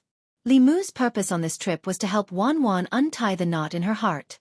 He interfered in Fulu Pavilion's business, but he really couldn't stand by and watch. The higher-ups of Fulu School all had profound cultivation and looked down on merchants. But they never thought that without spirit jade, how could low-level disciples improve their cultivation? Without talisman liquid and spiritual medicine reserves, the elders of the sect were about to die. They could only watch helplessly. After all, they were also part of Fulu School. There were some things that Xian Jizi didn't have to worry about, but Li Mu had to worry about him. Fulu Pavilion's business was on the right track for the time being, so Li Mu didn't have to worry too much. He came to Fulu Pavilion's 3rd floor. Wan Wan and Xiao Bai were playing flying chess, and Cheng Xian was watching from the side. Li Mu looked at Cheng Xian from afar and said, "Cheng Xian, come to my room for a moment."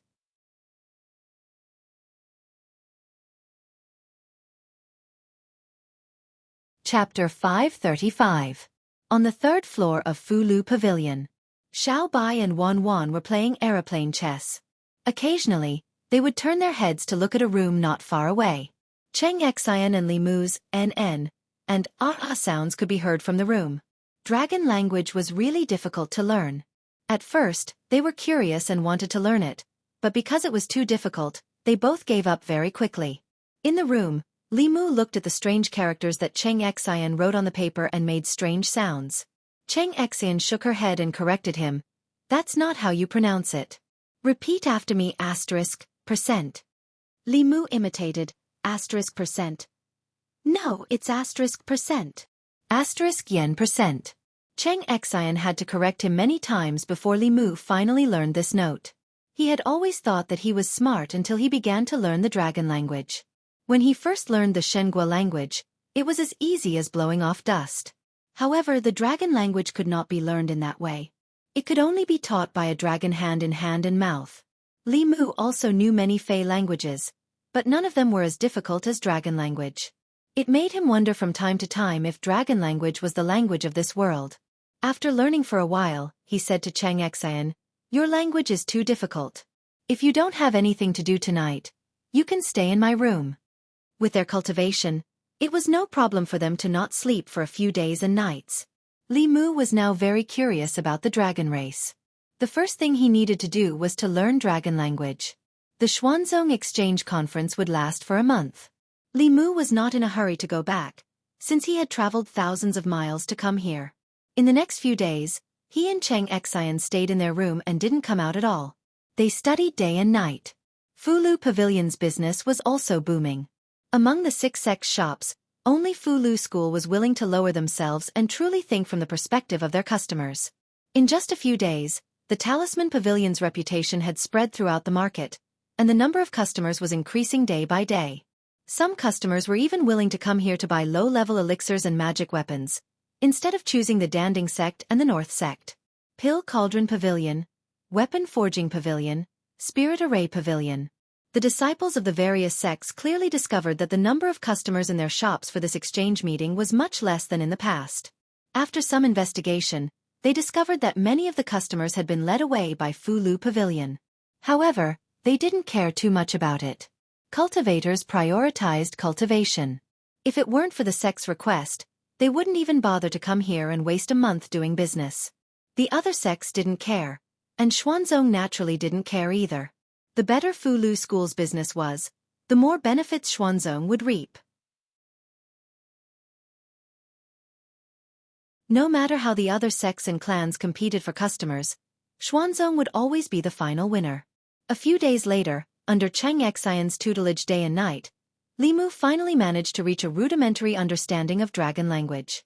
Of course, he was still far from being able to understand the Dragon King's diary. Today, there was a lecture by Xuanzong. Li Mu planned to go listen. First, he wanted to go out and get some fresh air. Second, he had received Xuanzong's invitation to participate in the lecture. For this exchange meeting, Li Mu was the only second-generation disciple of Fulu School. He still had to give face to Xuanzong. There weren't many people in Fulu Pavilion today. There weren't even many customers in the market. On the neighboring island, a large training hall was packed with people. Today, Xuanzong's experts would be lecturing here. They would also answer some questions about cultivation. It was possible that one sentence from them could save many people months or even years of cultivation. Even cultivators who came for business purposes wouldn't miss such a grand event. At the front of the training hall, there were several seats. Those seats were reserved for the seniors of the 6 sects of Taoism.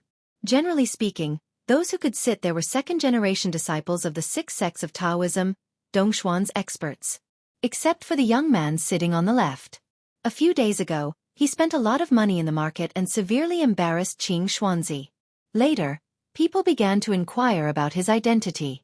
They learned that he was the disciple of Fu Daozi, the supreme elder of Fulu School. Although his cultivation wasn't as high as Dong Xian, he was a true second-generation disciple of Fulu School. He was in the same generation as the chief of the 6 sects. Below these seats, there were about a dozen seats, which belonged to some well-known cultivation clans and mid-level sects in Zhuzhou, as well as some Xuanzong disciples. As for the others, they could only sit cross-legged on the ground and listen. That's Master Shen of Jing Country. The Shen family started with a spiritual jade mine. His family's strength is no weaker than a mid-level sect. I heard that he bought a talisman of creation from Fulu School. A heaven-grade Fulu costs at least 100,000 spiritual jades, and he has to prepare 10 sets of talisman liquid. The Shen family is really rich. The 6 sects have to be the richest. Fulu School sells a Fulu for 100,000 spiritual jades, and he has to prepare his own materials. This is simply robbing spiritual jades. You can't say that. Who doesn't know that the success rate of a heaven-grade Fulu is extremely low? 10 sets of materials may not be enough to make one. Moreover, I heard that the rules of Fulu Pavilion have changed. The Fulu Pavilion doesn't accept spiritual jades before it's completed.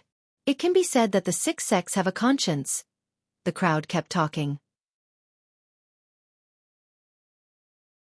When more than 10 young disciples of Xuanzong flew down from above and landed on their seats, the cultivators sitting cross-legged in the Daoist field were in an uproar. It's Qing Yunzi.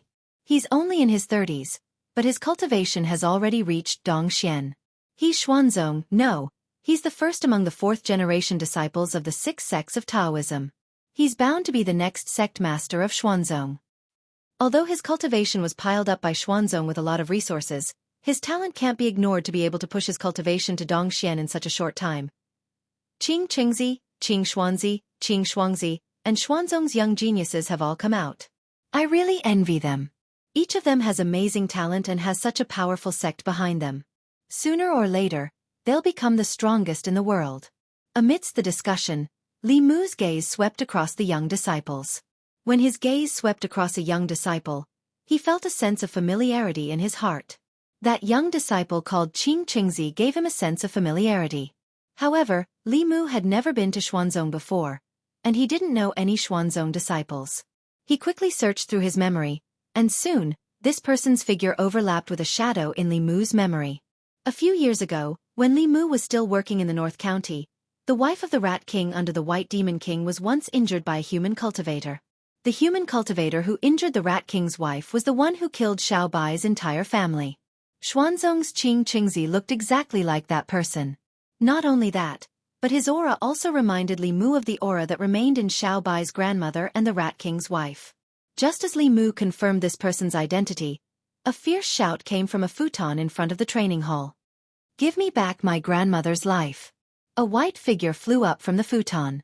The sword in his hand was already unsheathed, and the tip of the sword was pointed at Qing Qingzi. This sudden change immediately attracted the attention of countless people in front of the training hall.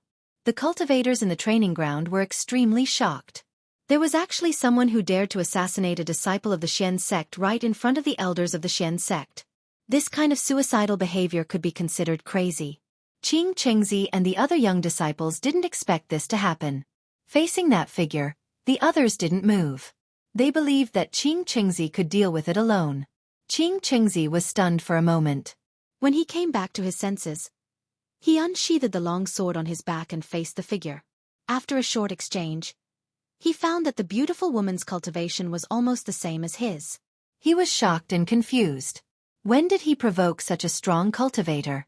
Facing such an opponent, Qing Qingzi didn't dare to underestimate her. He immediately used several of his most powerful spells. However, facing his spells, the woman only cared about attacking and didn't defend at all. Every time his attacks landed on her body, they would immediately dissipate. After a short exchange, Qing Qingzi had already determined that the woman not only had a good cultivation, but also had a defensive treasure. He wouldn't be able to defeat her in a short time. Just as he was feeling anxious, the old man in the front seat suddenly stood up and snorted. He said loudly, "Who are you? How dare you come to my Xuanzong?" As soon as he finished speaking, a transparent giant hand appeared in the void and grabbed at the woman. Under the pressure of the giant hand, the cultivators with low cultivation suddenly felt like Mount Tai was pressing down on them. They found it difficult to breathe. Even the strong cultivators in the creation realm found it difficult to breathe. They were shocked by the power of Dongxian. Under the pressure of the giant hand, Xiao Bai couldn't move. She could only watch as the hand grabbed at her. In the next moment, a figure that wasn't very big but made her feel at ease stood in front of her. Li Mu floated in the void in front of Xiao Bai. He didn't do anything. The aura in his body swept out, and the giant hand collapsed. After a moment of silence, there was another uproar. Isn't that the senior from Fulu School? Why is he helping this assassin? Didn't you notice that this female assassin is the beauty who has been following this senior around? What's wrong with Qing Qingzi? He seems to have a death feud with this beauty. This is going to be interesting. The conflict between Fulu School and Xuanzong. As the crowd discussed in low voices, someone suddenly realized something and said in surprise, "The one who attacked just now was Senior Miao Yuanzi from Xuanzong. He has advanced to Dongxian many years ago. This senior from Fulu School is only at the 5th realm, but he blocked Senior Miao Yuanzi's angry attack so easily. It's unbelievable." Only then did the crowd realize this. They all looked at the figure floating in the void with shocked eyes. Among the disciples of Xuanzong, Qing Xuanzi's face was pale. If Elder Miao Yuanzi's palm strike had landed on him, he would have been seriously injured even if he didn't die. However, it was easily resolved by this person. Thinking of the conflict between him and this person, Qing Xuanzi suddenly felt a wave of fear. Li Mu slowly landed and looked back at Xiao Bai. Xiao Bai bit her lower lip and tears welled up in her eyes. She choked and said, "Benefactor, I..." Li Mu held her in his arms with one hand and patted her back. He said softly, "I know. Leave the rest to me." Wan Wan and Cheng Xian also left the crowd and quickly stood beside Xiao Bai. Li Mu waved his hand and a golden light shot out. Qing Qingzi suddenly felt his waist tighten, and he couldn't circulate his spiritual power. Then, he was dragged to Li Mu by a huge force. At the front of the training hall, Miao Yuanzi looked at Li Mu with a gloomy face and asked, "What is the meaning of this?" Li Mu shook his wrist, and the bound Qing Qingzi knelt on the ground. He looked at Miao Yuanzi with a gloomy face and said, "You connived with your disciples to bring disaster to the great Zhou and kill my sister's family. What right do you have to ask me?" The two looked at each other, and the atmosphere was extremely tense. Beside Miao Yuanzi, a female cultivator stood up and said, "Senior brother Miao Yuanzi, junior brother Ling Jizi, let's sit down and talk. There may be some misunderstanding.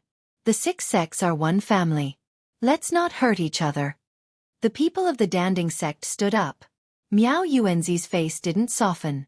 Instead, he looked at Li Mu and said, "Junior sister Jade's son, you all saw it.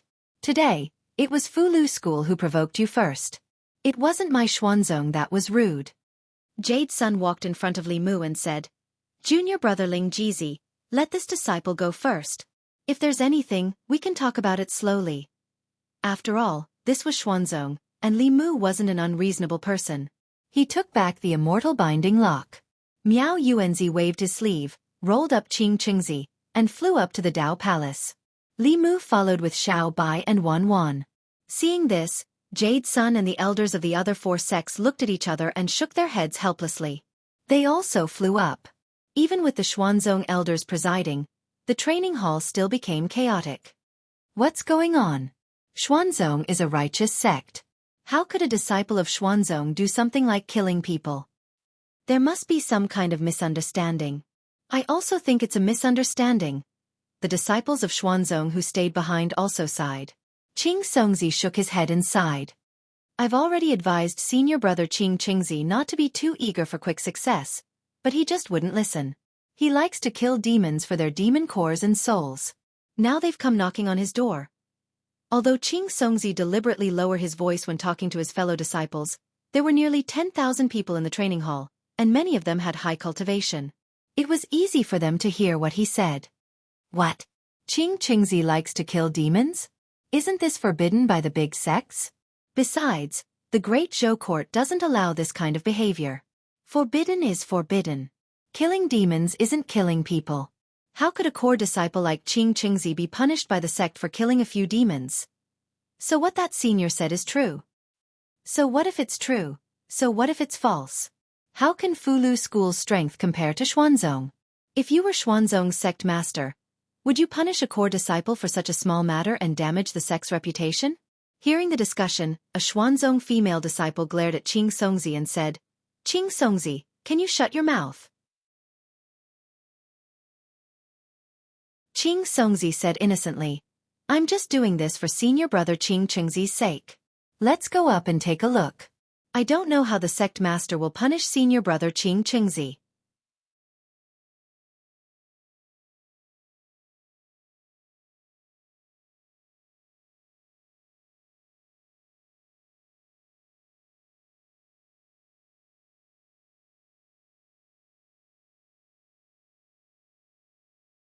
He looked at Li Mu with a mocking expression and snorted, "So what if you're a second-generation disciple of the Fulu School? You're only asking for humiliation if you try to provoke the dignity of Xuanzong." As Li Mu flew down, a figure flew from behind. Jade's son flew to his side and comforted him. "Junior brother, don't be impulsive. This is Xuanzong. You're alone and weak. Once you're impulsive, you'll be bullied by them." Li Mu smiled and said, "Thank you for your reminder, senior sister. I won't be impulsive." Looking at Li Mu's back, Jade Sun thought for a moment and took out a sound transmission instrument. After hesitating for a long time, she injected her spiritual energy. A white light flashed on the instrument. Jade Sun took a deep breath and whispered a few words into the instrument. At the entrance of the Fulu Pavilion, Xiaobai bit her lips and wiped her tears. She looked up at Li Mu and said, "Benefactor, I won't take revenge." Li Mu reached out and held her face. He wiped away her tears and said softly, "I promise you, I'll let you kill your enemy and avenge your grandmother and your clan." He looked up at the countless mountains floating in the sky and a smile appeared on his face. He said lightly, "Xuanzong, ha!" The sound transmission instrument in the storage space vibrated. Li Mu took out an object and said calmly, "Senior brother." Xian Jizi's voice came from the instrument. "Junior sister Jade Sun has already told me about what happened in Xuanzong. Xuanzong is the #1 sect of Taoism." "Its strength is tyrannical?" Li Mu asked. "Does senior brother want to persuade me to let the matter rest?" From the instrument, Xian Jizi's voice gradually became cold. "Xuanzong is the #1 sect of Taoism. Its strength is tyrannical. However, my Fulu school is not made of mud. Junior brother, please bear with it for half a day. 2 martial uncles and junior sister are already on their way to Xuanzong."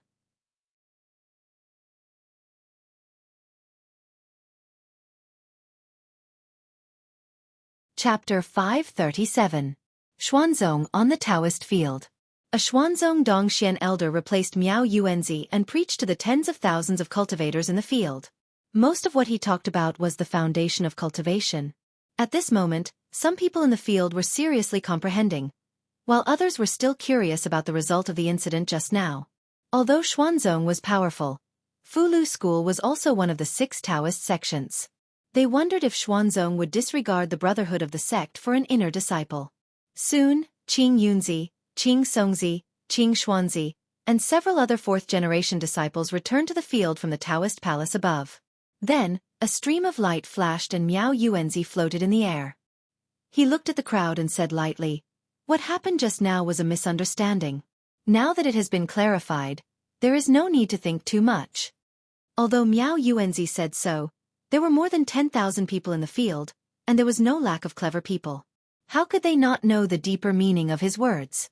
If it was really a misunderstanding, the senior from Fulu School would have appeared with him at this moment, but he was alone at this moment. It seemed that Xuanzong chose to protect the disciples of his sect for the sake of face, and did not care about the feelings of Fulu School at all. Even if they felt that this was not a good move, Xuanzong undoubtedly had the strength to do so. In the world of cultivation, strength was everything. Without strength, there was no right to reason. This was the sorrow of weak forces, but they did not expect that the powerful Fulu School would have such a day. As the #1 Taoist sect, Xuanzong had strength above all in the world of cultivation. Everything included the other 5 sections. In the field, no one blamed Xuanzong, and few people sympathized with Fulu School, because this was the rule of the world of cultivation. At this time, in the market, the cultivators who did not go to listen to the preaching were almost crazy. The Fulu Pavilion had just released the news that they would sell Fulu books below the heaven rank for free. They did not need spiritual jades, and as long as they provided materials for writing talismans, the Fulu Pavilion would write talismans for them for free. The yellow rank Fulu Pavilion provided 1 portion of talisman fluid, 2 portions of profound rank, and 4 portions of earth rank. The Fulu School would then write corresponding talismans for them.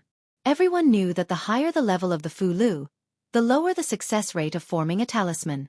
If one went to any sect or family that was good at Fulu and asked for an earth rank Fulu, which one of them would not ask for more than 10 portions of spiritual liquid and a large amount of spiritual jades? As long as they asked for 4 portions of spiritual liquid, they would be guaranteed an earth rank Fulu.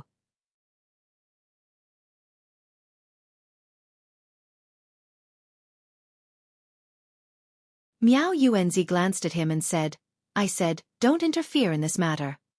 The elder looked up at him and slowly retreated. After leaving the Taoist palace, he flew to another mountain. In the Taoist palace, Taoist master Miao Dun looked at Miao Yuanzi and asked, "Senior brother, don't you think that Xuanzong has changed and is no longer the Xuanzong of the past?" Miao Yuanzi looked in the direction that the elder disappeared and sighed. In the end, he was indifferent and speechless. Not long after, accompanied by 2 elders, Daoist Chengzi flew out of the mountain and went straight to the market below. His face was gloomy and he said in a low voice, "It seems that the Fu Lu school really doesn't take Xuanzong seriously these years. Since that's the case, I'll teach this arrogant disciple a lesson on behalf of Fu Daozi." On the third floor of the Fu Lu pavilion, there was an hourglass on the table in front of Li Mu. It was the hourglass that he used to keep track of time when refining pills. At this moment, the sand in the hourglass was almost gone and there was only a small handful left. Before the sand was completely gone, a powerful aura suddenly came from the top of the Fu Lu pavilion. It was the aura of Xuanzong's Grand Elder, Daoist Chengzi. Daoist Chengzi's figure flew from above and he said angrily, "Junior of the Fu Lu school, you've repeatedly challenged my, Xuanzong's, bottom line today. I'll teach you a lesson on behalf of Fu Daozi." The voice of Xuanzong's Grand Elder reverberated in the market and into the ears of countless cultivators. At this moment, everyone's impression of the Fu Lu school had improved greatly. Xuanzong's behavior just now was extremely immoral, and now it was even more outrageous. A Grand Elder of a sect with a cultivation of the 7th realm was bullying a 5th realm junior. How could such behavior be done by a fellow Daoist? Just as the surrounding cultivators began to sympathize with the young man from the Fu Lu school, on the third floor of the Fu Lu pavilion, Li Mu looked at the remaining sand in the hourglass and took a step forward. He was already outside the Fu Lu pavilion. He looked directly at Daoist Chengzi and said coldly, "Xuanzong, you shameless old man. Do you think you're qualified to teach me a lesson on behalf of my master?" There was a long line of cultivators at the entrance of the Fu Lu pavilion.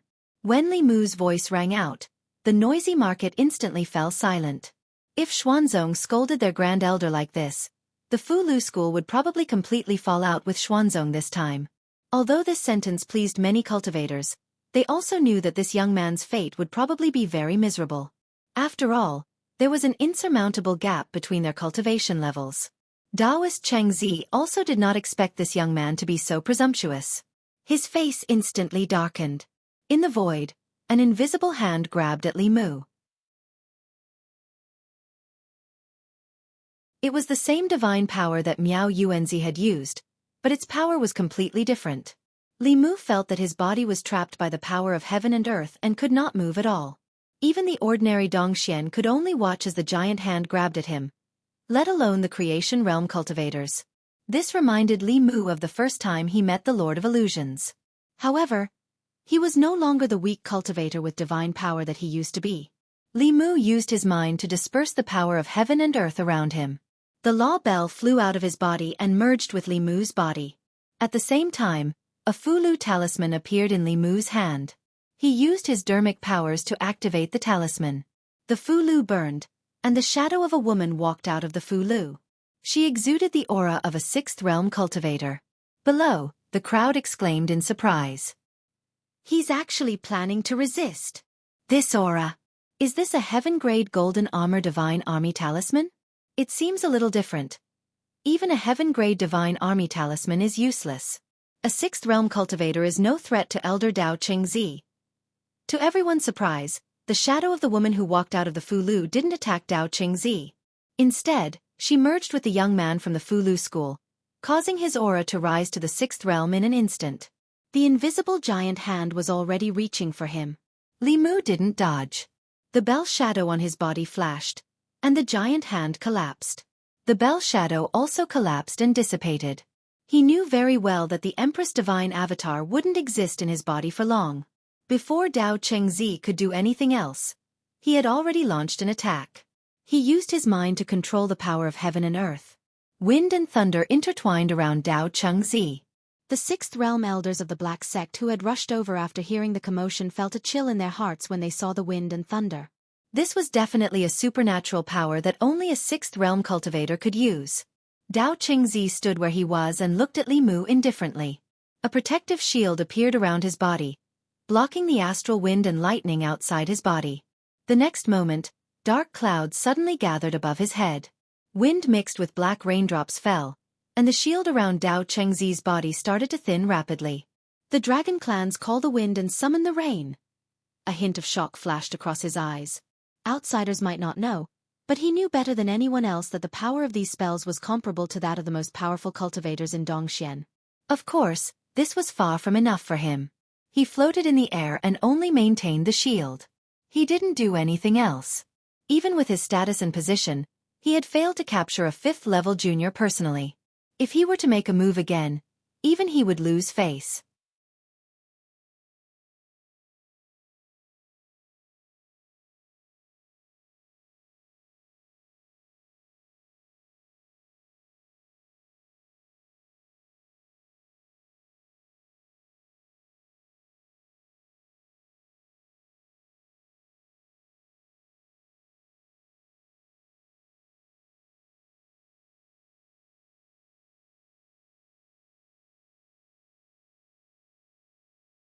Chapter 539. The elders of the Fulu school in Xuanzong were originally at daggers drawn, but the moment they saw this old man, they restrained their fighting spirit and became respectful. Greetings, martial uncle. Everyone bowed respectfully, and even the 2 grand elders of the talisman puppet sect were no exception. The old man opened his eyes. Li Mu discovered that his eyes were turbid and lifeless, his pupils unfocused and unfocused. He seemed to be blind. He faced Li Mu's group of 4 and said in a low voice, "Have you caused enough trouble? If you've caused enough trouble, then go back." Although the old man was blind, when he faced Li Mu still felt as if a pair of eyes were piercing through his body. When facing Dao Qingzi, he still had the will to fight, but in front of this old man, he simply could not summon any fighting spirit. Yuzhen's lips moved as if he wanted to say something, but a grand elder stopped him and bowed. "Sorry to disturb you, martial uncle." He waved his sleeves, swept up Li Mu and Yuzhen's grand elder, and flew upwards. After flying past a certain height, Li Mu's surroundings changed, and he once again returned to the sky above Xuanzong. From beginning to end, the old man had only said one sentence, and it was enough to extinguish the anger of the 2 grand elders and make them take the initiative to retreat. The old man's identity was already on the verge of being revealed. It was rumored that Xuanzong, as the #1 sect of the Taoism, had a deep foundation, and even had an 8th realm expert within the sect. Today, Li Mu knew that this was not a legend. The 7th realm expert gave Li Mu the feeling of a tall mountain, but it was not unreachable. He could always see the summit, but in this tall mountain, Li Mu could see the clouds halfway up the mountain. As for how high it was beyond the clouds, he could not even imagine it. Yuzhen's grand elder frowned. "Martial uncle, the disciple that Xuanzong is protecting." Tianyangzi shook his head and looked at Li Mu. "Child, it's because the sect isn't strong enough that you have to suffer." The Taishang elder didn't say it explicitly, but Li Mu understood what he meant. Xuanzong's 8th-level cultivator had made his stance clear. It was impossible to take Qing Qingzi away from Xuanzong. Above transcendence was unification of the way. In the entire ancestral state, among the 6 Daoist sects and the Great Zhou court, only Xuanzong had such a powerhouse. No one could defy his will. Li Mu bowed to the 3 and said, "Many thanks, martial uncles and senior sister Yuzhen." The 2 elders smiled and said, "Before we 2 old men die, no one can bully you for no reason." At the entrance of Fulu Pavilion, Qing Jingzi had already gathered all the disciples of Fulu school, including the dozen or so female cultivators. The Taishang elder released a giant boat and everyone flew onto it.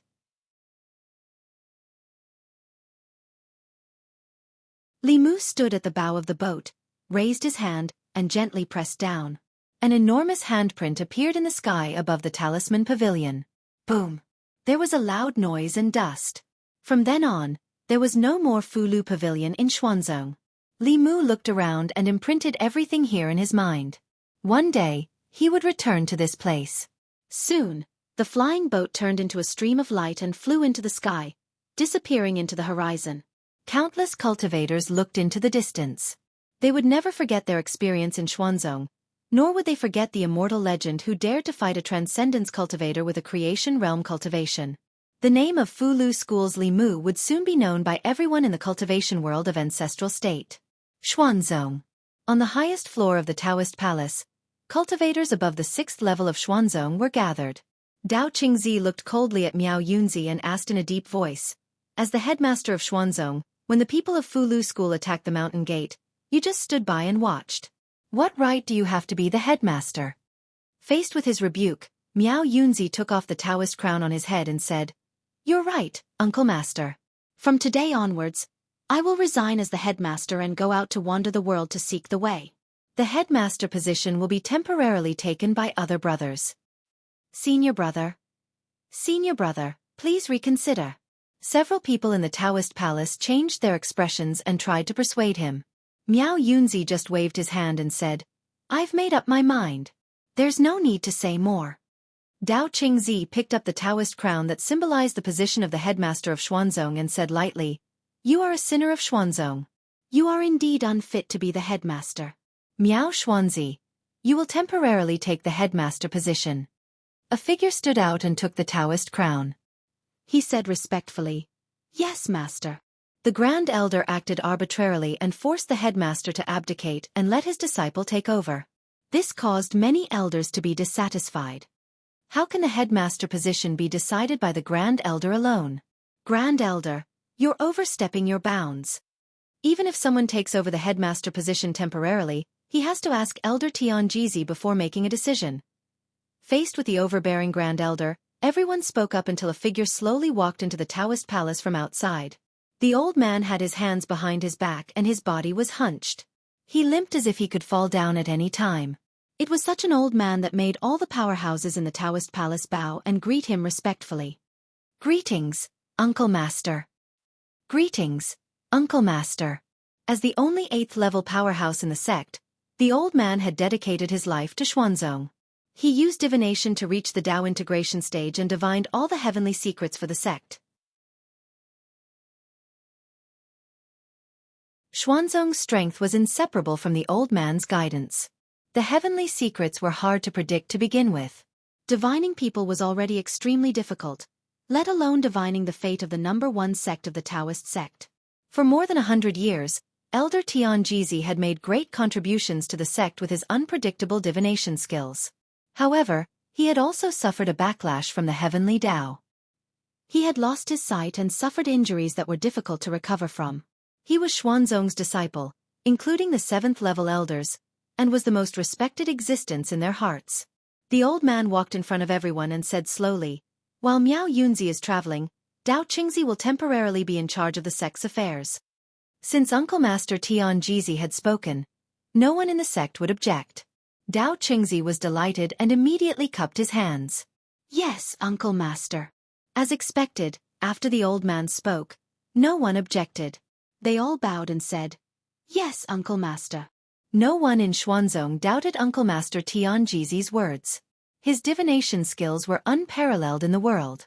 He didn't even need to explain his orders because he could see the future that no one else could. The old man looked at Dao Qingzi and said, Xuanzong's future is in your hands. Dao Qingzi's expression was solemn. He said, I will definitely manage the sect well and not disappoint Uncle Master. Not long after, in the sky above the Eastern Sea, Miao Dun looked at Miao Yunzi and asked, You're leaving just like that? Grand Master didn't pass the position to Uncle Master Dao Qingzi, because his temperament wasn't suitable to be the sect leader. He was worried that he would completely destroy Xuanzong. Once you leave, Xuanzong will be able to do whatever he wants. Miao Yunzi said, This is Uncle Master's intention. Don't you trust him? Miao Dun was silent for a long time before he said, I agree with Uncle Master's every decision. Only this time. But he can see much further than us. Is Uncle Master Dao Qingzi really Xuanzong's future? In a dead silent space, Tianjizi sat cross-legged on the withered grass. He closed his eyes and made a gesture of pinching his fingers. Soon, a trace of blood flowed out from his mouth. In this space, the grass and trees became even more withered and yellow. Tianjizi slowly opened his eyes and murmured, There can be no construction without destruction. Only by seeking life and death can there be a sliver of fate. In the sky above the Eastern Sea, on the huge spirit boat, Li Mu had already learned the identity of the old man in Xuanzong. Tianjizi was the only elder of the Tian generation in Xuanzong. He was also the elder with the highest seniority in Taoism. With his unfathomable divination skills, he had helped Taoism avoid several catastrophes in his life.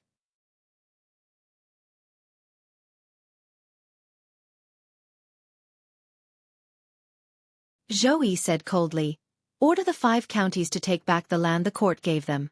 Tell them to get lost. From now on, there is no Xuanzong Taoist field in the Great Zhou.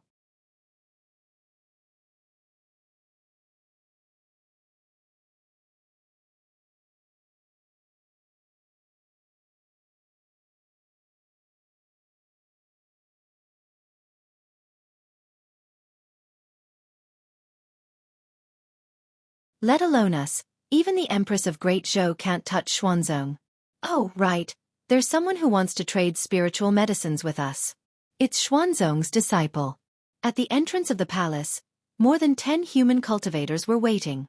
Although Zhou province was vast and had abundant resources, there were also many people. The spiritual medicines sold everywhere were often expensive and priceless. However, the Yao nation was different. This place was rich in spiritual medicines, and the demons didn't know how to refine pills or write talismans. They could buy or trade spiritual medicines they needed at a very low price. Standing at the front of the crowd was a man in a Daoist robe. The cultivators tacitly kept their distance from him. Xuanzong's disciples were high and mighty. They didn't want to get close to them even if they didn't look at them. Not long after, a beautiful demoness walked in from inside. She glanced at the crowd and asked, "Who's Xuanzong's disciple?" The cultivators sighed in their hearts. Xuanzong was indeed Xuanzong. Even in the desolate Yao nation, Xuanzong's disciples had the privilege of being received first. The man in the Daoist robe stood out. He raised his head and said arrogantly, "I am." The beautiful female demon looked at him and confirmed, "You're Xuanzong's disciple?" The man puffed out his chest and said, "Xuanzong, Hua Xuanzi." Fox 6 gaze turned cold. She said indifferently, "Except for this Hua something from Xuanzong, everyone can go in." Hua Xuanzi was stunned. He asked, "What about me?" Fox 6 looked at him and said coldly, "I'll give you 3 breaths. Get out of here and tell your sect that Xuanzong's disciples are not welcome in Qianhu Nation. The next time you dare to step in here, I'll break your legs. Get out."